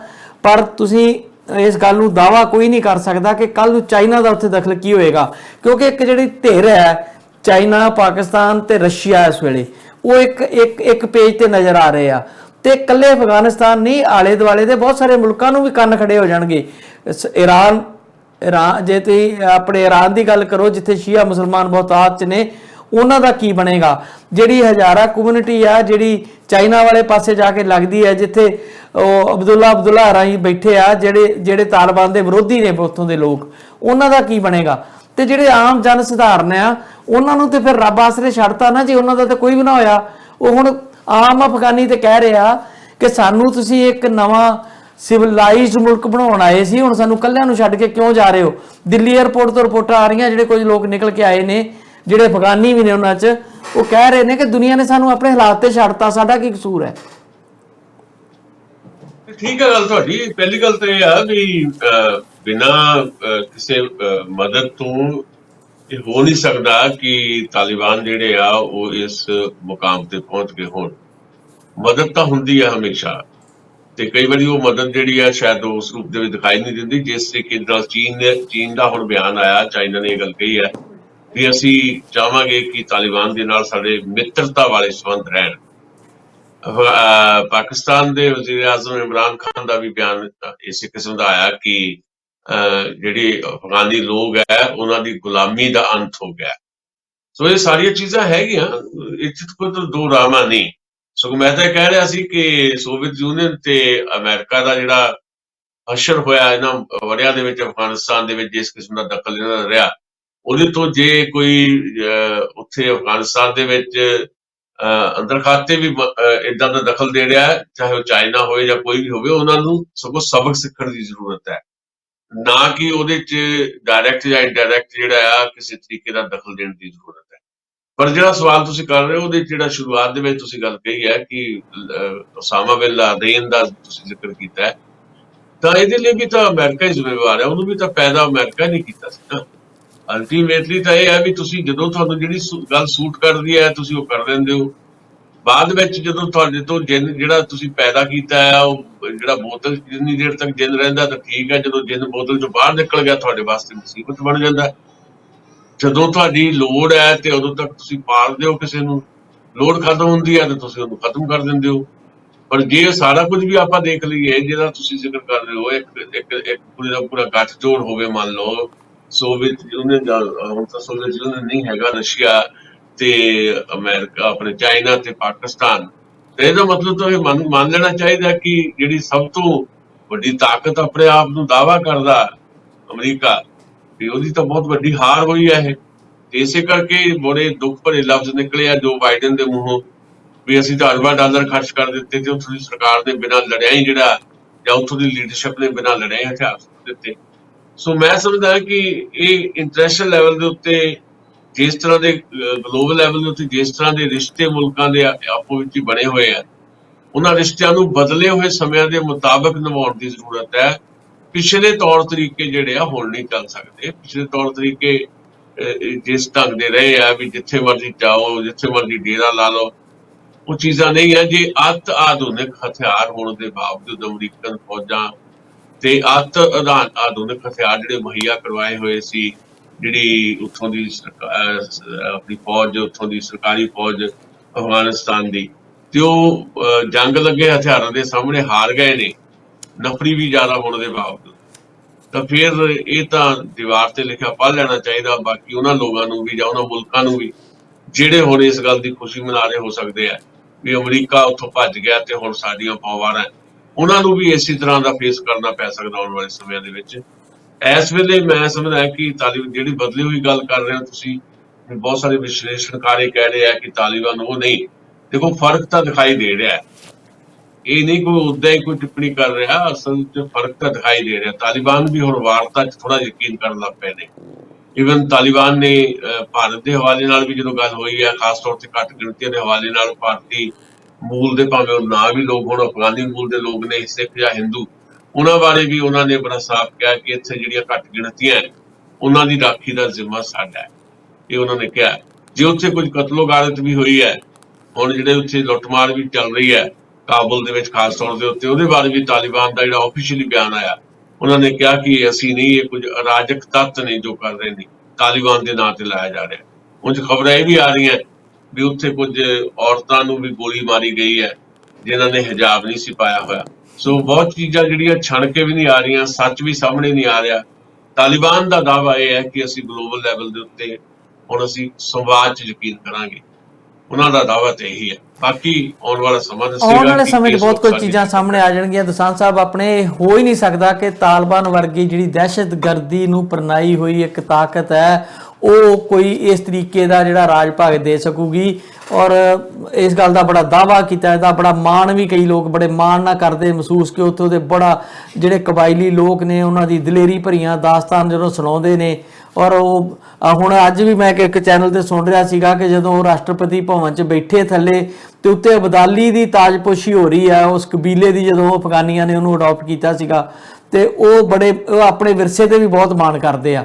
ਔਰ ਜਿੱਥੋਂ ਤੱਕ ਇਹ ਗੱਲ ਹੈ ਨਾ ਜੀ ਕਿ ਉਹਨਾਂ ਦੀ ਨੀਤੀ ਕੋਈ ਬਦਲ ਜਾਏਗੀ ਜਾਂ ਉਹਨਾਂ ਦੀ ਵਿਚਾਰਧਾਰਾ ਬਦਲ ਜਾਏਗੀ, ਜਿਹੋ ਜਿਹੇ ਮਰਜ਼ੀ ਤੁਸੀਂ ਕਹੋ, ਮੈਂ ਇਸ ਗੱਲ ਨਾਲ ਬਿਲਕੁਲ ਸਹਿਮਤ ਨਹੀਂ ਹਾਂ। ਵੇਖ ਲਿਓ ਤੁਸੀਂ, ਥੋੜੇ ਦਿਨਾਂ ਤੱਕ ਰਿਜ਼ਲਟ ਆ ਜਾਣਗੇ। ਭਾਰਤ ਵਿੱਚ ਹਿੰਦੂ ਮਹਾਸਭਾ ਤੋਂ ਲੈ ਕੇ ਕਿੰਨੇ ਰੂਪ ਬਦਲੇ ਨੇ ਹਿੰਦੂ ਕੱਟੜਵਾਦੀਆਂ ਨੇ, ਚਾਹੇ ਉਹ ਬਜਰੰਗ ਦਲ ਦੇ ਰੂਪ ਚਾਹੇ ਹੋਣ, ਹਿੰਦੂ ਮਹਾਸਭਾ ਦੇ ਰੂਪ ਚਾਹੇ ਹੋਣ, ਜਨ ਸੰਘ ਦੇ ਰੂਪ ਚਾਹੇ ਹੋਣ, ਅੱਜ ਦੀ ਭਾਰਤੀ ਜਨਤਾ ਪਾਰਟੀ ਦੇ ਰੂਪ ਵਿੱਚ ਉਹਨਾਂ ਦਾ ਪੋਲੀਟੀਕਲੀ ਸਾਰਾ ਕੁਝ ਹੋਵੇ। ਕੀ ਉਹਨਾਂ ਦੀ ਵਿਚਾਰਧਾਰਾ ਬਦਲ ਗਈ ਆ? ਕੀ ਉਹਨਾਂ ਦੇ ਐਕਸ਼ਨ ਬਦਲ ਗਿਆ? ਬਿਲਕੁਲ ਤੁਹਾਡੀ ਗੱਲ ਠੀਕ ਆ। ਮੈਂ ਥੋੜਾ ਇਹ ਗੱਲ ਕਹਿ ਰਿਹਾ, ਮੈਂ ਨਹੀਂ ਕਹਿ ਰਿਹਾ ਕਿ ਕੋਈ ਜਿਹੜੀ ਮਜ਼ਹਬੀ ਡਿਕਟੇਟਰਸ਼ਿਪ ਕਿੱਦਾਂ ਉਹਨੂੰ ਅਸੀਂ ਸਪੋਰਟ ਕਰ ਸਕਦੇ ਹਾਂ। ਪਰ ਸਵਾਲ ਹੈ ਕਿ ਹਾਲਾਤ ਉੱਥੇ ਉਦਾਂ ਦੇ ਆ ਵੀ ਜਿਹੜੀ ਉਹਦਾ ਪੈਰਲਲ ਜਿਹੜੀ ਡਿਕਟੇਟਰਸ਼ਿਪ ਸੀ, ਉਹ ਵੀ ਡਿਕਟੇਟਰਸ਼ਿਪ ਸੀ ਇੱਕ ਕਿਸਮ ਦੀ ਅਮਰੀਕਾ ਦੀ। ਉਹ ਵੀ ਕੋਈ ਚੰਗਾ ਬਦਲ ਥੋੜ੍ਹਾ ਆ। ਮਤਲਬ ਜਦੋਂ ਅਸੀਂ ਦਹਿਸ਼ਤਗਰਦੀ ਦਾ ਟੈਗ ਕਿਸੇ ਇੱਕ ਤੇ ਲਾ ਦਿੰਦੇ ਆ, ਜਿਹੜਾ ਦੁਨੀਆ ਭਰ ਦਾ ਸਭ ਤੋਂ ਵੱਡਾ ਦਹਿਸ਼ਤਗਰਦ ਹੈ ਉਹਨੂੰ ਅਸੀਂ ਬਰੀ ਕਰ ਦਿੰਦੇ ਕਹਿ ਕੇ, ਇਹ ਬਰਾਬਰ ਦੇ ਦੋਸ਼ੀ ਨੇ ਨਾ। ਮਤਲਬ ਦੁਨੀਆ ਦਾ ਸਭ ਤੋਂ ਵੱਡਾ ਦਹਿਸ਼ਤਗਰਦ ਤਾਂ ਉਹ ਹੈ ਅਮਰੀਕਾ, ਜਿਹੜੇ ਦੁਨੀਆ ਦਾ ਕੋਈ ਮੁਲਕ ਛੱਡਿਆ ਹੀ ਨਹੀਂ। ਅਸੀਂ ਮਜ਼ਹਬੀ ਡਿਕਟੇਟਰਸ਼ਿਪ ਦਾ ਬਹੁਤ ਵੱਡਾ ਖਤਰਾ ਇਸ ਵੇਲੇ ਦੇਖ ਰਹੇ ਹਾਂ। ਪਰ ਜਿਹੜਾ ਪਿਛਲੇ 40 ਸਾਲ ਤੋਂ ਅਫਗਾਨੀ ਲੋਕਾਂ ਨੇ ਭੋਗਿਆ, ਉਹ ਇਹਨਾਂ ਲੋਕਾਂ ਕਰਕੇ ਭੋਗਿਆ ਜਿਨ੍ਹਾਂ ਨੇ ਜਾ ਕੇ ਉੱਥੇ ਜਾ ਕੇ ਬੈਠ ਗਏ ਤੇ ਦਖਲ ਦਿੱਤਾ, ਉੱਥੇ ਜਾ ਕੇ ਆਪਣੀ ਮਰਜ਼ੀ ਦੀਆਂ ਸਰਕਾਰਾਂ ਥਾਪੀਆਂ। ਜੇ ਮੈਂ ਜਿਹੜੀ ਗੱਲ ਕਹੀ ਆ ਉਹਨੂੰ ਸਮਝਣ ਦੀ ਜ਼ਰੂਰਤ ਇੰਨੀ ਕੁ ਹੈ ਵੀ ਇਹ ਕਿੱਥੋਂ ਪੈਦਾ ਹੋ ਗਏ ਨੇ ਜਿਹਨਾਂ ਨੂੰ ਅਸੀਂ ਅੱਜ ਕਹਿ ਰਹੇ ਹਾਂ ਤਾਲਿਬਾਨ ਦਾ ਅਰਥ ਤਾਂ ਵਿਦਿਆਰਥੀ ਹੁੰਦਾ ਹੈ, ਤੇ ਉਹ ਤਾਂ ਐਜੂਕੇਸ਼ਨ ਨੂੰ, ਸਿੱਖਿਆ ਨੂੰ ਨਫ਼ਰਤ ਕਰਨ ਵਾਲੇ ਲੋਕ ਨੇ ਤਾਲਿਬਾਨ। ਖਾਸ ਤੌਰ ਦੇ ਉੱਤੇ ਔਰਤਾਂ ਦੇ ਉੱਤੇ ਜਿਸ ਤਰੀਕੇ ਦਾ ਉਹਨਾਂ ਦਾ ਜ਼ੁਲਮ ਰਹਿਣਾ ਆਉਣ ਵਾਲੇ ਸਮੇਂ ਦੇ ਵਿੱਚ, ਉਹ ਆਪਾਂ ਨੂੰ ਦੇਖ ਕੇ ਬਹੁਤ ਆਊਗਾ ਆਉਣ ਵਾਲੇ ਸਮੇਂ ਦੇ ਵਿੱਚ ਵੀ ਕਿਸ ਤਰ੍ਹਾਂ ਦੇ ਲੋਕ ਨੇ। ਪਰ ਉਹਨਾਂ ਨੂੰ ਰੋਕਣ ਦੇ ਨਾਂ ਦੇ ਉੱਤੇ ਪੈਰਲਲ ਜਿਹੜੀ ਦਹਿਸ਼ਤਗਰਦੀ ਕਿਹਨੇ ਪੈਦਾ ਕੀਤੀ ਹੈ? ਤੇ ਇਕੱਲੇ ਅਫਗਾਨਿਸਤਾਨ, ਦੁਨੀਆ ਦੇ ਇਸ ਤਰ੍ਹਾਂ ਦੇ ਮੁਲਕ, ਮਤਲਬ ਜਿਹੜੇ ਅਫਗਾਨਿਸਤਾਨ ਵਰਗੇ ਮੁਲਕ ਹੈ, ਉਹਨਾਂ ਨੂੰ ਤਬਾਹ ਕਰਨ ਦਾ ਸਭ ਤੋਂ ਵੱਡਾ ਜ਼ਿੰਮਾ ਜਿਹੜਾ ਅਮਰੀਕਾ ਦਾ, ਤੇ ਉਹਨੂੰ ਆਪਾਂ ਦਹਿਸ਼ਤਗਰਦ ਨਹੀਂ ਮੰਨਦੇ। ਅਸੀਂ ਅਫਸੋਸ ਪ੍ਰਗਟ ਕਰ ਰਹੇ ਹਾਂ ਵੀ ਅਮਰੀਕਾ ਤੋਂ ਚਲੇ ਕਿਉਂ ਗਿਆ। ਵੀ ਲਓ ਜੀ ਹੁਣ ਮਜ਼ਹਬੀ ਡਿਕਟੇਟਰਸ਼ਿਪ ਹੋ ਗਈ ਹੈ, ਬੜੀ ਖਤਰਨਾਕ ਹੈ ਉੱਥੋਂ ਦੇ ਲੋਕਾਂ ਲਈ। ਜਿਹੜਾ 40 ਸਾਲ ਤੋਂ ਉੱਥੋਂ ਦੇ ਲੋਕਾਂ ਨੇ ਭੁਗਤਿਆ, ਇਹ ਸਭ ਤੋਂ ਵੱਡੇ ਦਹਿਸ਼ਤਗਰਦਾਂ ਕਰਕੇ ਭੁਗਤਿਆ। ਸੋ ਇਹਨੂੰ ਆਪਾਂ ਏਦਾਂ ਕਿਸੇ ਨੂੰ ਬੜੀ ਨਾ ਕਰੀਏ। ਇੱਕ ਨੂੰ ਕਹਿ ਦਈਏ ਵੀ ਇਹ ਤਾਂ ਜੀ ਇਹ ਬੜੇ ਮਾੜੇ ਆ, ਤੇ ਦੂਜੇ ਜਿਹੜੇ ਬਹੁਤ ਚੰਗੇ ਸੀ ਉਹਨਾਂ ਨੇ ਜੋ ਕੁਝ ਕੀਤਾ, ਤੇ ਕਾਮਨ ਅਮਰੀਕੀ, ਸਧਾਰਨ ਅਮਰੀਕੀ ਜਿਹੜਾ ਆ, ਉਹਦਾ ਦਬਾਅ ਸੀ ਜਿਹਦੇ ਕਰਕੇ ਵਾਪਸ ਆਏ ਆ। ਕਿਉਂਕਿ ਸਧਾਰਨ ਅਮਰੀਕਾ ਦੇ ਬੱਚੇ ਜਿਹੜੇ ਉੱਥੇ ਮਰ ਰਹੇ ਆ ਨਾ ਕਿਤੇ ਵੀ, ਜਿਹੜੇ ਏਦਾਂ ਦੀ ਜੰਗ ਜਾ ਰਹੇ ਆ। ਸੋ ਦੋ ਪਰਤੀ ਗੱਲ ਹੈ ਇਹ, ਤੇ ਇਹਨੂੰ ਏਦਾਂ ਨਾ ਦੇਖੀਏ ਵੀ ਬਹੁਤ ਅਫਸੋਸ ਪ੍ਰਗਟ ਕਰਨ ਵਾਲੀ ਗੱਲ ਨਹੀਂ ਹੈ। ਸਗੋਂ ਠੀਕ ਹੈ, ਉਹ ਦੇਖਣਗੇ ਆਪਣਾ ਅਫਗਾਨੀ ਲੋਕ ਆਪਣਾ ਭਵਿੱਖ ਆਪ ਤਰਾਸ਼ਣਗੇ। ਉਹਨਾਂ ਦੀ ਜਿਹੜੀ ਕਹਿ ਲਓ ਵੀ ਭਵਿੱਖ ਕਿੱਦਾਂ ਦਾ ਤਰਾਸ਼ਦੇ ਨੇ, ਉਹਨਾਂ ਦੀ ਹੋਣੀ ਚ ਛੱਡ ਦੇਣਾ ਚਾਹੀਦਾ। ਜਿਹੜਾ ਆਹ ਦਖਲ ਹੁਣ ਦਿਖਾਈ ਦੇ ਰਿਹਾ, ਉਹ ਨਵਾਂ ਖਤਰਾ ਹੈ। ਚਾਈਨਾ ਦਾ ਦਖਲ, ਪਾਕਿਸਤਾਨ ਦਾ ਦਖਲ, ਜਾਂ ਕੋਈ ਵੀ ਹੋਰ ਜਿਹੜਾ ਦਖਲ ਉੱਥੇ ਦੇਗਾ, ਇਸ ਖਤਰੇ ਤੋਂ ਵੀ ਅਫਗਾਨੀ ਲੋਕਾਂ ਨੂੰ ਲੜਨਾ ਪਏਗਾ। ਦਸਾਂਝ ਸਾਹਿਬ, ਜਦੋਂ ਆਪਾਂ ਹਿਊਮਨ ਰਾਈਟਸ ਦੀ ਗੱਲ ਕਰਦੇ ਹਾਂ, ਕੱਲ ਨੂੰ ਜਦੋਂ ਤਾਲਿਬਾਨ ਤਾਕਤ 'ਚ ਉੱਥੇ ਜਦੋਂ ਉਹਨਾਂ ਦੀ ਸਰਕਾਰ ਵਿਧੀਵਤ ਢੰਗ ਨਾਲ ਬਣ ਜੂਗੀ, ਜਿਵੇਂ ਤੁਸੀਂ ਹੁਣ ਦੱਸ ਰਹੇ ਹੋ ਵੀ ਔਰਤ ਨੇ ਬੁਰਕਾ ਨਹੀਂ ਪਹਿਨਿਆ ਤੇ ਉਹਨਾਂ ਨੂੰ ਮਾਰ ਦਿੱਤਾ ਗਿਆ, ਮਲਾਲਾ ਵਾਲਾ ਕੇਸ ਸਾਡੇ ਸਾਹਮਣੇ ਆ, ਮਹਾਤਮਾ ਬੁੱਧ ਦੇ ਉਹ ਜਿਹੜੇ ਉਹਨਾਂ ਨੇ ਬੁੱਤ ਡਾਏ ਸੀ ਉਹ ਸਾਨੂੰ ਸਾਹਮਣੇ ਆ, ਭਾਵੇਂ ਜਿੰਨਾ ਤੁਸੀਂ ਮਰਜ਼ੀ ਬਦਲਿਆ ਕਹਿ ਲਓ। ਮੈਂ ਅੱਜ ਵੀ ਇਹ ਗੱਲ ਕਹਿ ਰਿਹਾ, ਬਾਰ-ਬਾਰ ਇਹ ਗੱਲ ਕਹੂੰਗਾ ਕਿ ਉਹਨਾਂ ਦਾ ਰਜੀਮ ਜਿਹੜਾ ਜਦੋਂ ਆਏਗਾ, ਉਹਦੇ ਵਿੱਚ ਬਹੁਤ ਵਧੀਕੀਆਂ ਹੋਣਗੀਆਂ। ਆਮ ਅਫਗਾਨੀ ਨਾਗਰਿਕ ਜਿਹੜਾ ਵਾ, ਜੇ ਉਹਨਾਂ ਦੇ ਤੁਸੀਂ ਕਹਿ ਰਹੇ ਹੋ ਬਾਰ-ਬਾਰ ਕਿ ਉਹਨਾਂ ਦਾ ਮੁਲਕ ਹੈ, ਉਹਨਾਂ ਤੇ ਛੱਡ ਦਿਓ, ਜੋ ਕਰਨ। ਇਹਦਾ ਮਤਲਬ ਹੈ ਵੀ ਕੁਝ ਦਹਿਸ਼ਤਗਰਦ ਧਿਰਾਂ ਕਾਬਜ ਹੋ ਜਾਣ ਸਾਰੀ ਮਸ਼ੀਨਰੀ ਦੇ ਉੱਤੇ, ਤੇ ਉਹ ਜੋ ਮਰਜ਼ੀ ਕਰਨ, ਜੋ ਮਰਜ਼ੀ ਤਸ਼ੱਦਦ ਕਰਨ, ਔਰਤਾਂ ਨੂੰ ਮਾਰ ਦੇਣ, ਸਕੂਲ ਢਾ ਦੇਣ, ਵਿਦਾ ਦਾ ਸਿਸਟਮ ਖਤਮ ਕਰ ਦੇਣ, ਲੋਕਾਂ ਦੇ ਰਾਈਟਸ ਉਡਾ ਦੇਣ, ਤੇ ਆਪਾਂ ਮੂਕ ਦਰਸ਼ਕ ਬਣੇ ਰਹੀਏ ਸਾਰੀ ਦੁਨੀਆ। ਬਾਕੀ ਜੇ ਸਿਵਲਾਈਜ਼ਡ ਵਰਲਡ ਜਿਹਨੂੰ ਕਹਿੰਦੇ ਆ, ਅਮਰੀਕਾ ਨੂੰ ਫਰੇਮਵਰਕ ਹੈਗਾ ਵਾ, ਕਮਿਊਨਿਸਟ ਧਿਰਾਂ ਦਾ ਇਹ ਤਾਂ ਹੈ ਵੀ ਅਮਰੀਕਾ ਹੀ ਸਾਰੇ ਕੰਮਾਂ ਲਈ ਦੋਸ਼ੀ ਆ, ਉਹ ਹੀ ਠਾਣੇਦਾਰ ਆ। ਪਰ ਦੂਜਾ ਪੱਖ ਆ ਕਿ ਜਦੋਂ ਕਿਤੇ ਭੀੜ ਬਣਦੀ ਆ ਤੇ ਦੁਨੀਆ ਵੇਂਦੀ ਵੀ ਅਮਰੀਕਾ ਲਿਆ ਵੀ ਆਓ ਜੀ ਸਾਡੀ ਹੈਲਪ ਕਰੋ। ਪਾਕਿਸਤਾਨ ਵੀ ਜਦੋਂ ਠੂਠਾ ਲੈ ਕੇ ਮੰਗਦਾ ਰਿਹਾ, ਅਮਰੀਕਾ ਕੋਈ ਮੰਗਦਾ ਰਿਹਾ। ਹੁਣ ਜਦੋਂ ਉਹ ਠੂਠੇ 'ਚ ਕੋਈ ਦਾਨ ਪੈਣਾ ਬੰਦ ਹੋ ਗਿਆ, ਤੇ ਹੁਣ ਇੱਕਦਮ ਉਹਨਾਂ ਦੀ ਸੁਰ ਬਦਲ ਗਈ ਆ। ਅੱਜ ਇਮਰਾਨ ਖਾਨ ਦਾ ਬਿਆਨ ਜਿਹੜੇ ਆ ਰਹੇ ਆ, ਉਹ ਤੁਸੀਂ ਜ਼ਰੂਰ ਨੋਟ ਕੀਤੇ ਹੋਣਗੇ, ਤੇ ਜੋ ਬਾਈਡਨ ਹੋਣਾ ਦਾ ਬਿਆਨ ਵੀ ਜਿਹੜਾ ਤੁਸੀਂ ਕਹਿ ਰਹੇ ਹੋ ਨਾ, ਬੜਾ ਦੁੱਖ ਜ਼ਾਹਰ ਕੀਤਾ। ਉਹ ਵੀ ਦੁੱਖ ਡਾਲਰਾਂ ਖਰਚਿਆਂ ਦਾ ਕਰ ਰਹੇ ਆ, ਉਹਨਾਂ ਨੂੰ ਉੱਥੇ ਦੇ ਲੋਕਾਂ ਨਾਲ ਕੋਈ ਹਮਦਰਦੀ ਨਹੀਂ ਆ। ਉਹ ਕਹਿ ਰਹੇ ਨੇ ਕਿ ਸਾਰੇ ਕੁਝ ਦੀ ਦੋਸ਼ੀ ਉੱਥੋਂ ਦੀ ਲੋਕਲ ਲੀਡਰਸ਼ਿਪ ਹੈ, ਸਾਡਾ ਤੇ ਕਸੂਰ ਹੀ ਕੋਈ ਨਹੀਂ। ਉਹ ਤੇ ਬੜੀ ਹੋ ਗਏ ਇੱਕ ਲਾਈਨ ਕਹਿ ਕੇ। ਦੁੱਖ ਤੇ ਉਹਨਾਂ ਨੂੰ ਉੱਥੇ ਦੇ ਪੈਸੇ ਖਰਚਿਆਂ ਦਾ। ਜਿੱਥੋਂ ਤੱਕ ਅਮਰੀਕਨ ਲੋਕਾਂ ਦਾ ਸੰਬੰਧ ਆ, ਆਪਾਂ ਜਦੋਂ ਵਿਤਰਾਮ ਦੇ ਯੁੱਧ ਦੀ ਗੱਲ ਕਰਦੇ ਆ ਤੇ ਬੜਾ ਪ੍ਰੈਸ਼ਰ ਸੀਗਾ, ਹੁਣ ਵੀ ਪ੍ਰੈਸ਼ਰ ਸੀਗਾ ਵੀ ਲੋਕ ਕਹਿੰਦੇ ਸੀ ਕਿ ਸਾਡੇ ਫੌਜੀ ਕਿਉਂ ਮਰ ਰਹੇ ਆ, ਕਿਉਂ ਪਾਗਲ ਹੋ ਕੇ ਇੱਥੋਂ ਵਾਪਸ ਆ ਰਹੇ ਆ, ਡਿਪਰੈਸ਼ਨ 'ਚ ਜਾ ਰਹੇ ਆ। ਪਰ ਅੱਜ ਤੁਸੀਂ ਵਾਈਟ ਹਾਊਸ ਦੇ ਬਾਹਰ ਦੀਆਂ ਤਸਵੀਰਾਂ ਵੇਖ ਲਓ, ਲੋਕ ਉੱਥੇ ਇਕੱਠੇ ਹੋ ਕੇ ਨਾਅਰੇ ਲਾ ਰਹੇ ਆ ਵੀ ਜੇ ਤੁਸੀਂ ਇੰਨਾ ਹੀ ਬੇਸ਼ਰਮੀ ਨਾਲ ਉੱਥੋਂ ਇੰਨੀ ਬੇਇੱਜ਼ਤੀ ਕਰਾ ਕੇ ਨਿਕਲਣਾ ਸੀ ਤੇ ਗਏ ਹੀ ਕਿਉਂ ਸੀ। ਉਹ ਅਮਰੀਕਨ ਲੋਕ ਅੱਜ ਇਹ ਵੀ ਕਹਿ ਰਹੇ ਉਹਨਾਂ ਨੂੰ। ਸਾਰੇ ਪੱਖ ਆਪਾਂ ਨੂੰ ਬੈਲੈਂਸ ਰੱਖ ਕੇ ਵੇਖਣੇ ਪੈਣਗੇ। ਬਿਲਕੁਲ, ਮੈਂ ਵੀ ਤਾਂ ਇਹੀ ਗੱਲ ਕਹਿ ਰਿਹਾ ਜੀ, ਮੈਂ ਕੋਈ ਤੁਹਾਡੇ ਤੋਂ ਵੱਖਰੀ ਰਾਏ ਨਹੀਂ ਪੇਸ਼ ਕਰ ਰਿਹਾ। ਮਤਲਬ ਸੰਕਟ ਦੇ ਵਿੱਚ ਤਾਂ ਉੱਥੋਂ ਦਾ ਸਧਾਰਨ ਬੰਦਾ ਹੈ ਨਾ ਅਫਗਾਨਿਸਤਾਨ ਦਾ। ਪਰ ਇਹ ਸਾਰੀ ਸਿਚੁਏਸ਼ਨ ਨੇ ਇੱਕ ਗੱਲ ਤਾਂ ਤੈਅ ਕਰ ਦਿੱਤੀ ਹੈ ਵੀ ਅਮਰੀਕਾ, ਜਿਹਨੂੰ ਅਸੀਂ ਕਹਿੰਦੇ ਆ ਕਿ ਦੁਨੀਆ ਦਾ ਸਭ ਤੋਂ ਤਾਕਤਵਰ ਮੁਲਕ ਹੈ, ਉਹ ਕਿੰਨਾ ਕਮਜ਼ੋਰ ਹੈ, ਉਹ ਤਾਂ ਸਾਹਮਣੇ ਆ ਗਿਆ ਨਾ। ਜੇ ਅੱਜ ਮਤਲਬ ਜਿਹੜਾ ਪਾਕਿਸਤਾਨ ਦਾ ਤੁਸੀਂ ਜ਼ਿਕਰ ਕੀਤਾ, ਇਹ ਤਾਂ ਸਰ ਉਦੋਂ ਹੀ ਆ ਗਿਆ ਸੀ ਜਿੱਦਣ ਟਵਿਨ ਟਾਵਰ ਤੇ ਹਮਲਾ ਹੋਇਆ ਸੀਗਾ, ਤੇ ਜਾਰਜ ਬੁਸ਼ ਨੂੰ 3 ਦਿਨ ਉਹਨਾਂ ਕਿੱਥੇ ਸੁਰੰਗ 'ਚ ਬਿਠਾ ਕੇ ਰੱਖਿਆ ਸੀਗਾ। ਡਰਪੋਕ ਤੇ ਹੈ, ਇਹ 'ਚ ਤਾਂ ਕੋਈ ਦੋ ਰਾਵਾਂ ਹੀ ਨਹੀਂ। ਜਿਹੜਾ ਦੂਜੇ ਨਾਲ ਧੱਕਾ ਕਰਦਾ ਮੁਲਕ ਤੇ ਪੈਸੇ ਦੇ ਜ਼ੋਰ ਤੇ ਆਪਣੀ ਜਿਹੜੀ ਆ ਉਹ ਚਲਾਉਣਾ ਚਾਹੁੰਦਾ ਵਾ, ਤੇ ਫਿਰ ਉਹ ਖੁਦ ਤੇ ਡਰਪੋਕ ਹੈ ਹੀ, ਆਪਾਂ ਨੂੰ ਪਤਾ ਹੀ ਹੈ। ਨਹੀਂ, ਦੂਜੀ ਗੱਲ ਇਹ ਆ ਵੀ ਜੇ ਪਾਕਿਸਤਾਨ ਵਰਗਾ ਮੁਲਕ ਜਿਹਦੇ ਬਾਰੇ ਆਪਾਂ ਜ਼ਿਕਰ ਕਰ ਰਹੇ ਹਾਂ, ਤੁਸੀਂ ਕਹਿ ਰਹੇ ਹੋ ਠੂਠਾ ਲੈ ਕੇ ਮਤਲਬ ਖੜਾ ਅਮਰੀਕਾ ਦੇ ਕੋਲ ਹੈ, ਤਾਂ ਅਸੀਂ ਵੀ ਸਾਡਾ ਵੀ ਠੂਠਾ ਹੀ ਆ। ਮਤਲਬ ਭਾਰਤ ਵੀ ਕੋਈ ਇਹ ਨਹੀਂ ਹੈ ਕਿ ਕੋਈ ਬਹੁਤ ਆਰਥਿਕ ਤੌਰ ਦੇ ਉੱਤੇ ਬਹੁਤ ਮਹਾਨ ਮੁਲਕ ਬਣ ਗਿਆ, ਜਿਹਦੇ ਦਾਅਵੇ ਡਾਕਟਰ ਮਨਮੋਹਨ ਸਿੰਘ ਨੇ ਵੀ ਕੀਤੇ ਸੀ ਵੀ 2025 ਤੱਕ ਅਸੀਂ ਦੁਨੀਆ ਦੀ ਸਭ ਤੋਂ ਵੱਡੀ ਆਰਥਿਕ ਮਹਾਸ਼ਕਤੀ ਬਣ ਜਾਣਾ। ਭਾਰਤ ਦੇ ਠੂਠੇ ਵੀ ਖਾਲੀ ਹੀ ਹੋਆ। ਮਤਲਬ ਜਿੱਦਾਂ ਕਰਜ਼ਾ ਅੱਜ ਭਾਰਤ ਦੇ ਉੱਤੇ ਹੈ, ਸ਼ਾਇਦ ਕਿਸੇ ਹੋਰ ਮੁਲਕ ਤੇ ਹੋਵੇ ਵੀ ਨਾ। ਮਤਲਬ ਲਗਾਤਾਰ ਹੋਰ ਕਰਜ਼ਾ ਲੈਣ ਲਈ ਅਸੀਂ ਲਗਾਤਾਰ ਤਰਲੇ ਮਾਰਦੇ ਹਾਂ, ਤੇ ਜਿਹੜਾ ਪਹਿਲਾ ਕਰਜ਼ਾ ਉਹਦਾ ਵਿਆਜ ਵੀ ਨਹੀਂ ਸਾਡੇ ਤੋਂ ਮੋੜ ਹੁੰਦਾ। ਪਰ ਮੈਂ ਪਾਕਿਸਤਾਨ ਦਾ ਜਦੋਂ ਆਪਾਂ ਜ਼ਿਕਰ ਕਰ ਰਹੇ ਹਾਂ ਤਾਂ ਮੈਂ ਕਹਿਣਾ ਚਾਹੁੰਦਾ ਕਿ ਵੀ ਇਹਦਾ ਮਤਲਬ ਹੈ ਕਿ ਪਾਕਿਸਤਾਨ ਵਰਗਾ ਮੁਲਕ ਵੀ ਜੇ ਅਮਰੀਕਾ ਨੂੰ ਅੱਖਾਂ ਦਿਖਾਉਣ ਲੱਗ ਪਿਆ ਤਾਂ ਅਮਰੀਕਾ ਦੀ ਹੈਸੀਅਤ ਕੀ ਰਹਿ ਗਈ? ਬਿਲਕੁਲ ਬਿਲकुल। ਤਾਂ ਇਹਦਾ ਮਤਲਬ ਹੈ ਤੇ ਖਤਮ ਹੈ ਕਹਾਣੀ ਫਿਰ, ਹਨਾ। ਤੇ ਫਿਰ ਅਸੀਂ ਕੀ ਇਹ ਤਵੱਕੋ ਕਰਦੇ ਹਾਂ ਵੀ ਉਹ ਜੇ ਰਹਿੰਦਾ ਵੀ ਉੱਥੇ ਅਮਰੀਕੀ ਫੌਜ ਉੱਥੇ ਰਹਿੰਦੀ ਵੀ ਤਾਂ ਫਿਰ ਉੱਥੇ ਅਫਗਾਨਿਸਤਾਨ ਦਾ ਕੀ ਉਹ ਸਵਾਰ ਦਿੰਦੀ, ਜਾਂ ਅਮਰੀਕੀ ਮਦਦ ਦੇ ਨਾਲ ਉੱਥੋਂ ਅਸ਼ਰਫ ਗਨੀ ਦੀ ਜਿਹੜੀ ਫੌਜ ਉਹ ਵੀ ਕੀ ਕਰ ਦਿੰਦੀ ਉੱਥੇ? ਜੇ 3 ਲੱਖ ਫੌਜਾਂ ਜਿਹੜੀਆਂ ਆ ਅਮਰੀਕੀ ਫੌਜ ਦੀ ਮੌਜੂਦਗੀ ਦੇ ਵਿੱਚ ਵੀ ਉਹ ਹਾਰ ਜਾਂਦੀ ਹੈ 70,000 ਤਾਲਿਬਾਨ ਤੋਂ, ਤਾਂ ਫਿਰ ਤਾਂ ਕਾਹਦਾ ਅਫਸੋਸ ਹੈ? ਆਪਾਂ ਕਾਹਦਾ ਅਫਸੋਸ ਕਰੀਏ? ਸੋ ਇਸ ਕਰਕੇ ਮੈਨੂੰ ਲੱਗਦਾ ਹੈ ਕਿ ਸ਼ਾਇਦ ਅਫਗਾਨੀ ਲੋਕਾਂ ਦਾ ਭਵਿੱਖ ਜੇ ਉਹਨਾਂ ਦੀ ਮਰਜ਼ੀ ਤੇ ਸਾਰੀਆਂ ਚੀਜ਼ਾਂ ਛੱਡ ਦਿੱਤੀਆਂ ਜਾਣਗੀਆਂ ਤਾਂ ਆਪਣੇ ਢੰਗ ਦੇ ਨਾਲ ਬਦਲੇਗਾ। ਜ਼ੁਲਮ ਕਦੀ ਵੀ ਬਹੁਤ ਕੰਟੀਨਿਊ ਨਹੀਂ ਹੋ ਸਕਦਾ। ਜ਼ੁਲਮ ਦੇ ਖਿਲਾਫ ਲੋਕਾਂ ਨੇ ਉੱਠਣਾ ਹੀ ਹੁੰਦਾ ਹੈ। ਜੇ ਨਹੀਂ ਬਦਲੇ ਤਾਲਿਬਾਨ ਨੇ ਬਦਲਣਾ ਹੀ ਨਹੀਂ ਹੈ, ਕਿਉਂਕਿ ਉਹਨਾਂ ਦੀ ਜਿਹੜੀ ਮੂਲ ਪ੍ਰਵਿਰਤੀ ਉਹੀ ਹੈ।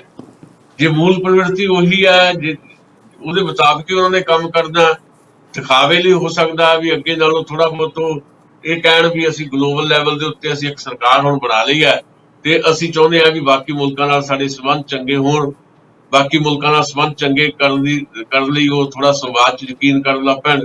ਇਹ ਦਿਖਾਵੇ ਲਈ ਹੋ ਸਕਦਾ ਹੈ, ਪਰ ਉਹਨਾਂ ਦੀ ਮੂਲ ਪ੍ਰਵਿਰਤੀ ਤਾਂ ਉਹੀ ਹੈ ਜਿਹੜੀ ਪਹਿਲਾਂ ਸੀ, ਉਹ ਬਦਲ ਨਹੀਂ ਸਕਦੀ।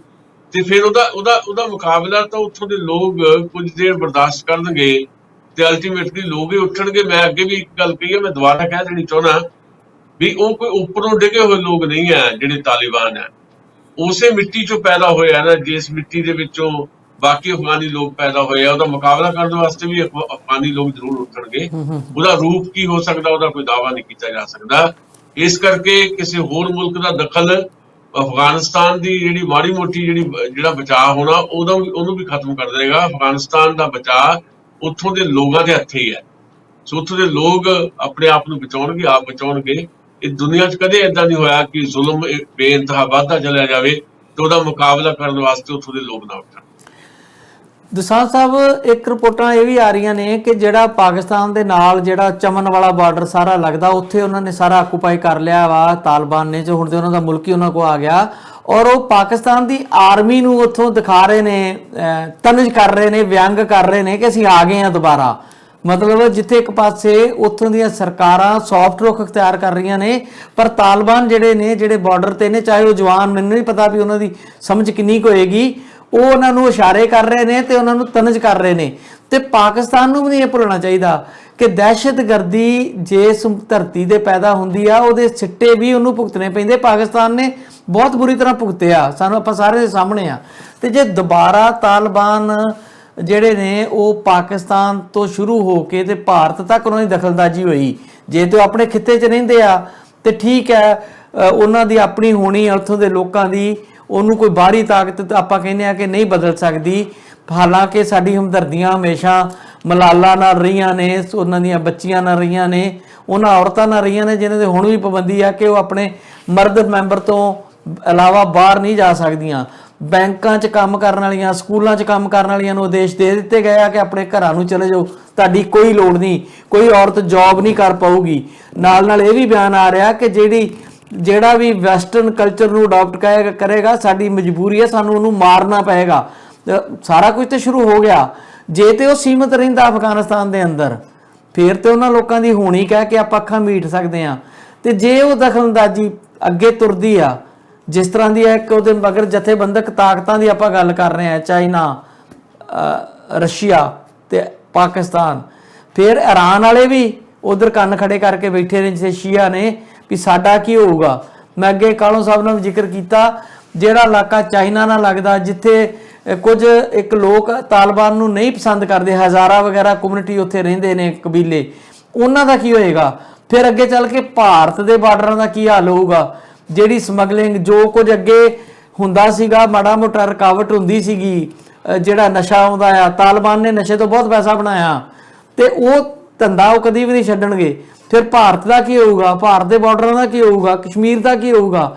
ਇਹ ਸਮੱਸਿਆ ਉੱਥੇ ਤੱਕ ਰਹਿਣ ਵਾਲੀ ਨਹੀਂ ਆ, ਅੱਗੇ ਦੀ ਅੱਗੇ ਇਹਦਾ ਅਸਰ ਜਿਹੜਾ ਵਾ ਦੁਨੀਆ ਦੇ ਬਾਕੀ ਖਿੱਤਿਆਂ ਤੇ ਵੀ ਹੋਣਾ ਹੈ। ਅਮਰੀਕਾ ਤੋਂ ਕੋਈ ਫਰਕ ਨਹੀਂ, ਬੜੀ ਦੂਰ ਬੈਠਾ ਹੋਇਆ, ਭੁਗਤਣਾ ਆਪਣੇ ਖਿੱਤੇ ਦੇ ਲੋਕਾਂ ਨੂੰ ਇਹ ਤਾਂ ਪੈਣਾ ਗੱਲ ਉੱਥੇ। ਠੀਕ ਹੈ, ਨਹੀਂ ਇਹਦੇ ਤਾਂ ਕੋਈ ਦੋਰਾਮਾ ਨਹੀਂ ਹੈ, ਇਹਦਾ ਅਸਰ ਤਾਂ ਲਾਜ਼ਮੀ ਤੌਰ ਤੇ ਇਹਦੇ ਬਹੁਤ ਦੂਰ ਤੱਕ ਇਹਦੀ ਮਾਰ ਹੋਣੀ ਹੈ।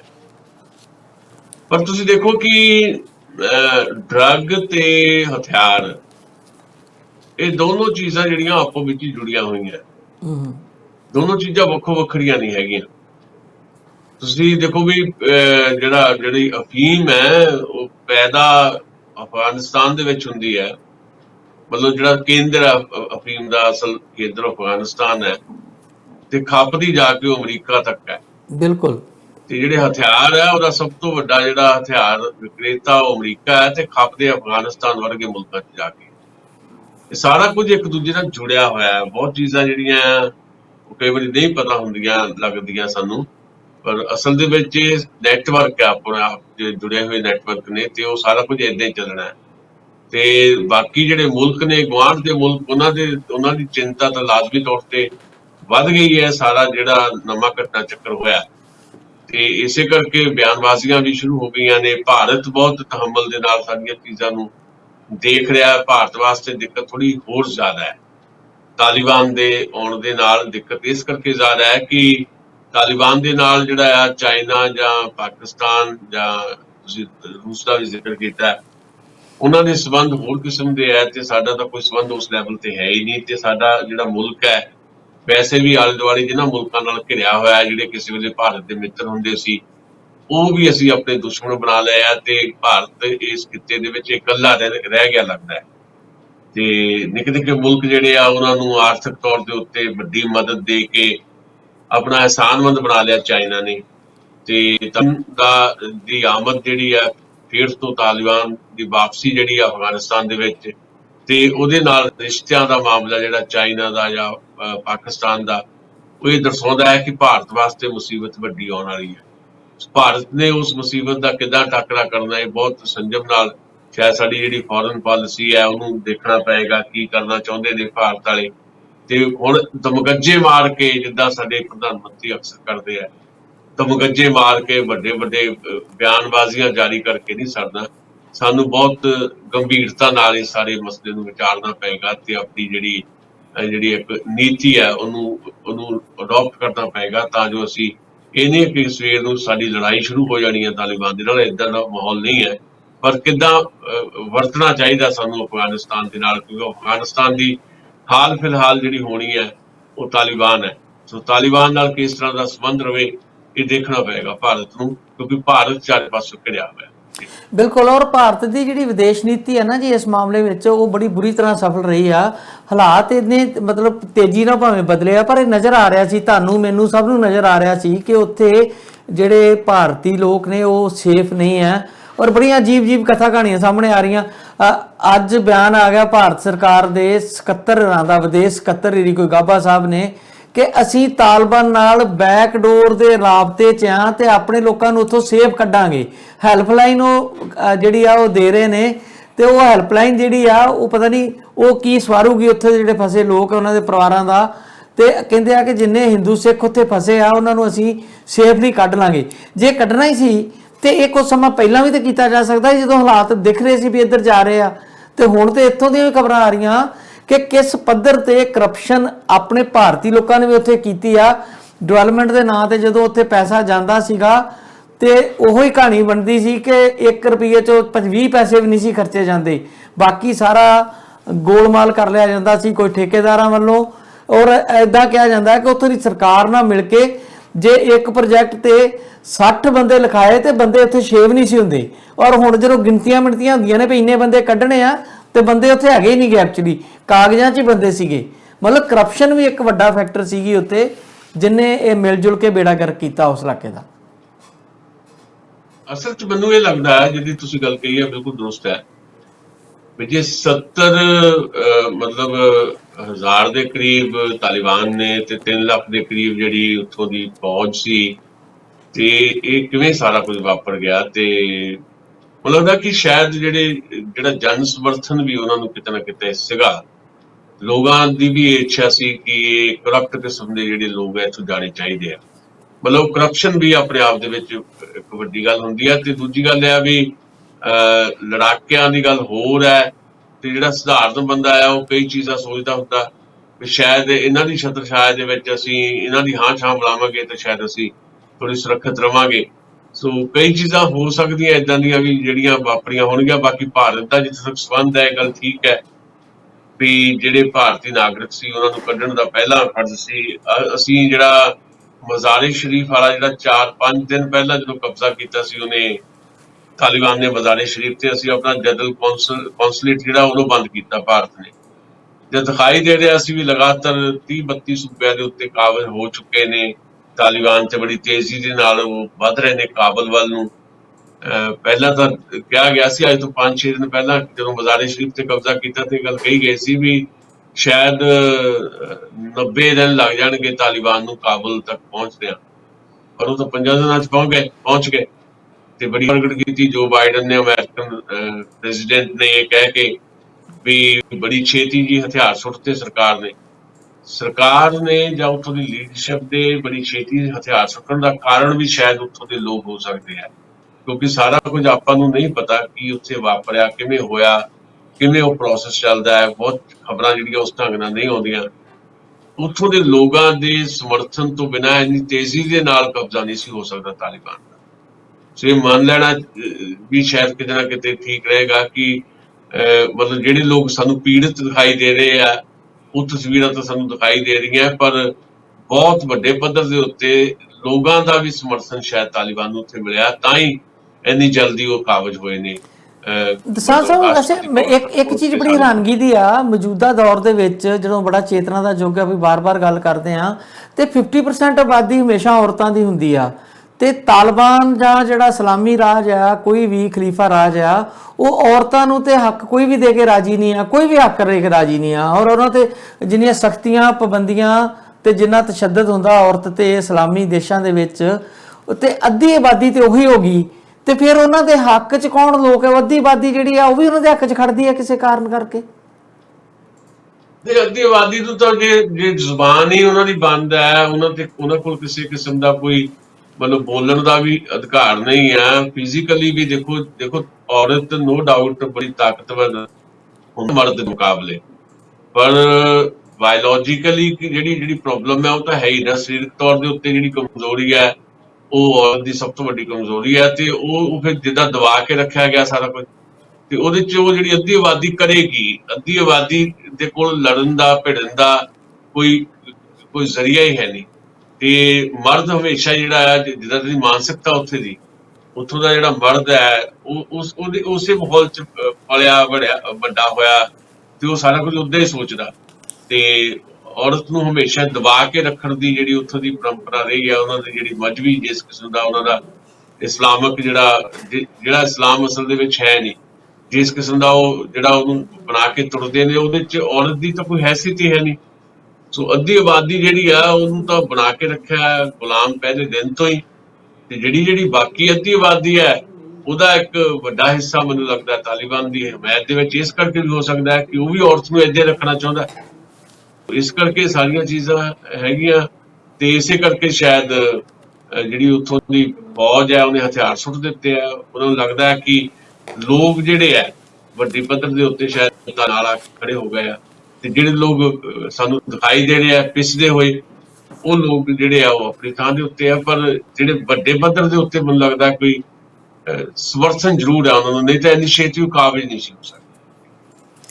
ਥੋੜੀ ਜਿਹੀ ਆਪਾਂ ਭਾਰਤ ਤੇ ਪੰਜਾਬ ਦੀ ਵੀ ਗੱਲ ਕਰ ਲਈਏ। ਜੇ ਕਿ ਸੋਨੀਆ ਗਾਂਧੀ ਇਹਨਾਂ ਦਾ ਬਿਆਨ ਆਇਆ, ਬੜਾ ਸੁਲਝਿਆ ਜਿਹਾ ਬਿਆਨ ਲੱਗਦਾ, ਬੜੇ ਚਿਰਾਂ ਬਾਅਦ ਇਹੋ ਜਿਹਾ ਬਿਆਨ ਸੁਣਿਆ ਆ। ਭਾਵੇਂ ਕਿ ਰਾਜਨੀਤਿਕ ਲੋਕਾਂ ਦੇ ਬਿਆਨ ਦੇਣ ਦੇ ਮਤਲਬ ਕੁਝ ਹੋਰ ਹੁੰਦੇ ਆ, ਮਾਇਨੇ ਕੁਝ ਹੋਰ ਹੁੰਦੇ ਆ, ਤੇ ਸ਼ਬਦ ਕੁਝ ਹੋਰ ਹੁੰਦੇ ਆ। ਸੋਨੀਆ ਗਾਂਧੀ ਨੇ ਕਿਹਾ ਆ ਕਿ ਦੇਸ਼ ਦੇ ਲੋਕਾਂ ਨੂੰ ਨਾ ਅਪੀਲ ਕੀਤੀ ਆ ਕਿ ਜਦੋਂ ਮੌਲਿਕ ਅਧਿਕਾਰ ਤੇ ਸੰਵਿਧਾਨ ਪੈਰਾਂ 'ਚ ਮਧੋਲਿਆ ਜਾ ਰਿਹਾ ਹੋਵੇ, ਤੇ ਜੇ ਆਪਾਂ ਚੁੱਪ ਵੱਟ ਕੇ ਬੈਠੇ ਰਹਾਂਗੇ ਤੇ ਇਹ ਬੜਾ ਵੱਡਾ ਪਾਪ ਹੈ। ਸੋ ਇੱਦਾਂ ਦਾ ਬਿਆਨ ਜਿਹੜਾ ਆ ਉਹ ਮੈਂ ਬੜੀ ਦੇਰ ਬਾਅਦ ਸੁਣਿਆ ਕਿ ਰਾਜਨੀਤਿਕ ਨੇਤਾ ਦੇ ਕੋਲੋਂ, ਕਿ ਉਹ ਮੌਲਿਕ ਅਧਿਕਾਰਾਂ ਦੀ ਇੰਨੀ ਕਦਰ ਵੀ ਕਰਦੇ ਆ ਤੇ ਸੰਵਿਧਾਨ ਦੀ ਰਾਖੀ ਲਈ ਨੇ ਪ੍ਰਤੀਬੱਧ ਵੀ ਨੇ। ਹਾਲਾਂਕਿ ਮੇਰੀ ਰਿਜ਼ਰਵੇਸ਼ਨ ਇਹ ਵੀ ਆ ਕਿ ਇਹ ਸਿਆਸੀ ਬਿਆਨ ਹੁੰਦੇ ਆ, ਇਹਨਾਂ ਦੀ ਕਹਿਣੀ ਤੇ ਕਰਨੀ 'ਚ ਕੋਈ ਫਰਕ ਨਹੀਂ। ਮੌਲਿਕ ਅਧਿਕਾਰ ਤੇ ਇਹਨਾਂ ਦੀ ਪਾਰਟੀ ਨੇ ਵੀ ਲੋਕਾਂ ਦੇ ਬਥੇਰੇ ਕੁਚਲੇ ਨੇ। ਲੋਕਾਂ ਨੂੰ ਇੰਦਰਾ ਗਾਂਧੀ ਦਾ ਸਮਾਂ ਵੀ ਯਾਦ ਆ, ਉਸ ਤੋਂ ਬਾਅਦ ਦੇ ਵੀ ਸਮੇਂ ਯਾਦ ਆ, ਸੰਜੇ ਗਾਂਧੀ ਦੀ ਵੀ ਯਾਦ ਆ। ਤੇ ਹਾਲਾਤ ਜਦੋਂ ਇਹਨਾਂ ਦੇ ਹੱਥ 'ਚ ਹੁੰਦੀ ਹੈ ਤਾਕਤ ਤੇ ਵੀ ਉਦਾਂ ਹੀ ਕਰਦੇ ਨੇ। ਪਰ ਮੈਨੂੰ ਬਿਆਨ ਬੜਾ ਸੁਲਝਿਆ ਲੱਗਿਆ ਕਿਤੇ ਨਾ ਕਿਤੇ। ਹਾਂਜੀ ਦਸਾਂਝ ਸਾਹਿਬ ਦਾ ਲੱਗਦਾ ਮੈਨੂੰ ਰਾਬਤਾ ਕੱਟ ਰਿਹਾ ਕਿਸੇ ਕਾਰਨ ਜੀ। ਇੰਟਰਨੈਟ ਦੀ ਪ੍ਰੋਬਲਮ ਮੈਨੂੰ ਲੱਗਦਾ ਦਸਾਂਝ ਸਾਹਿਬ ਦੀ ਆ ਗਈ ਆ, ਤੇ ਭਾਰਤ ਦੀਆਂ ਖਬਰਾਂ ਮੈਨੂੰ ਲੱਗਦਾ ਕਿ ਬਹੁਤੀਆਂ ਹੁਣ ਲੈ ਨਹੀਂ ਸਕਾਂਗੇ ਆਪਾਂ। ਇੰਟਰਨੈਟ ਉਹਨਾਂ ਦਾ ਕਿਤੇ ਜਿਹੜਾ ਉਹ ਕੱਟ ਆਫ ਹੋ ਗਿਆ, ਤੇ ਸਾਡਾ ਸਮਾਂ ਵੀ ਪੂਰਾ ਲਗਭਗ ਹੋ ਗਿਆ ਸੀਗਾ। ਸੋ ਭਾਰਤ ਦੀ ਰਾਜਨੀਤੀ ਵਿੱਚ ਜਿਹੜਾ ਇਸ ਤਰ੍ਹਾਂ ਦਾ ਬਿਆਨ ਹੈ, ਮੈਨੂੰ ਲੱਗਿਆ ਕਿ ਸੋਨੀਆ ਗਾਂਧੀ ਦਾ ਬਿਆਨ ਜਿਹੜਾ ਕਾਫੀ ਸੁਲਝਿਆ ਹੋਇਆ। ਔਰ ਦੂਜੇ ਪਾਸੇ ਪੰਜਾਬ ਦੀ ਰਾਜਨੀਤੀ 'ਚ ਬੜੀ ਤੇਜ਼ੀ ਨਾਲ ਜਿਹੜੀਆਂ ਘਟਨਾਵਾਂ ਉਹ ਵਾਪਰ ਰਹੀਆਂ ਨੇ। ਔਰ ਜਲੰਧਰ ਤੋਂ ਇੱਕ ਸਾਬਕਾ ਵਿਧਾਇਕ ਜਗਬੀਰ ਬਰਾੜ ਜਿਹੜੇ ਨੇ ਉਹ ਦੁਬਾਰਾ ਅਕਾਲੀ ਦਲ 'ਚ ਸ਼ਾਮਲ ਹੋ ਗਏ ਨੇ, ਤੇ ਪ੍ਰਗਟ ਸਿੰਘ ਹਰਾਂ ਨੂੰ ਕੋਈ ਮਾਨਤਾ ਮਿਲੀ ਆ, ਸਕੱਤਰ ਪਾਰਟੀ ਦਾ ਜਨਰਲ ਸਕੱਤਰ ਸ਼ਾਇਦ ਉਹਨਾਂ ਨੂੰ ਬਣਾਇਆ ਗਿਆ।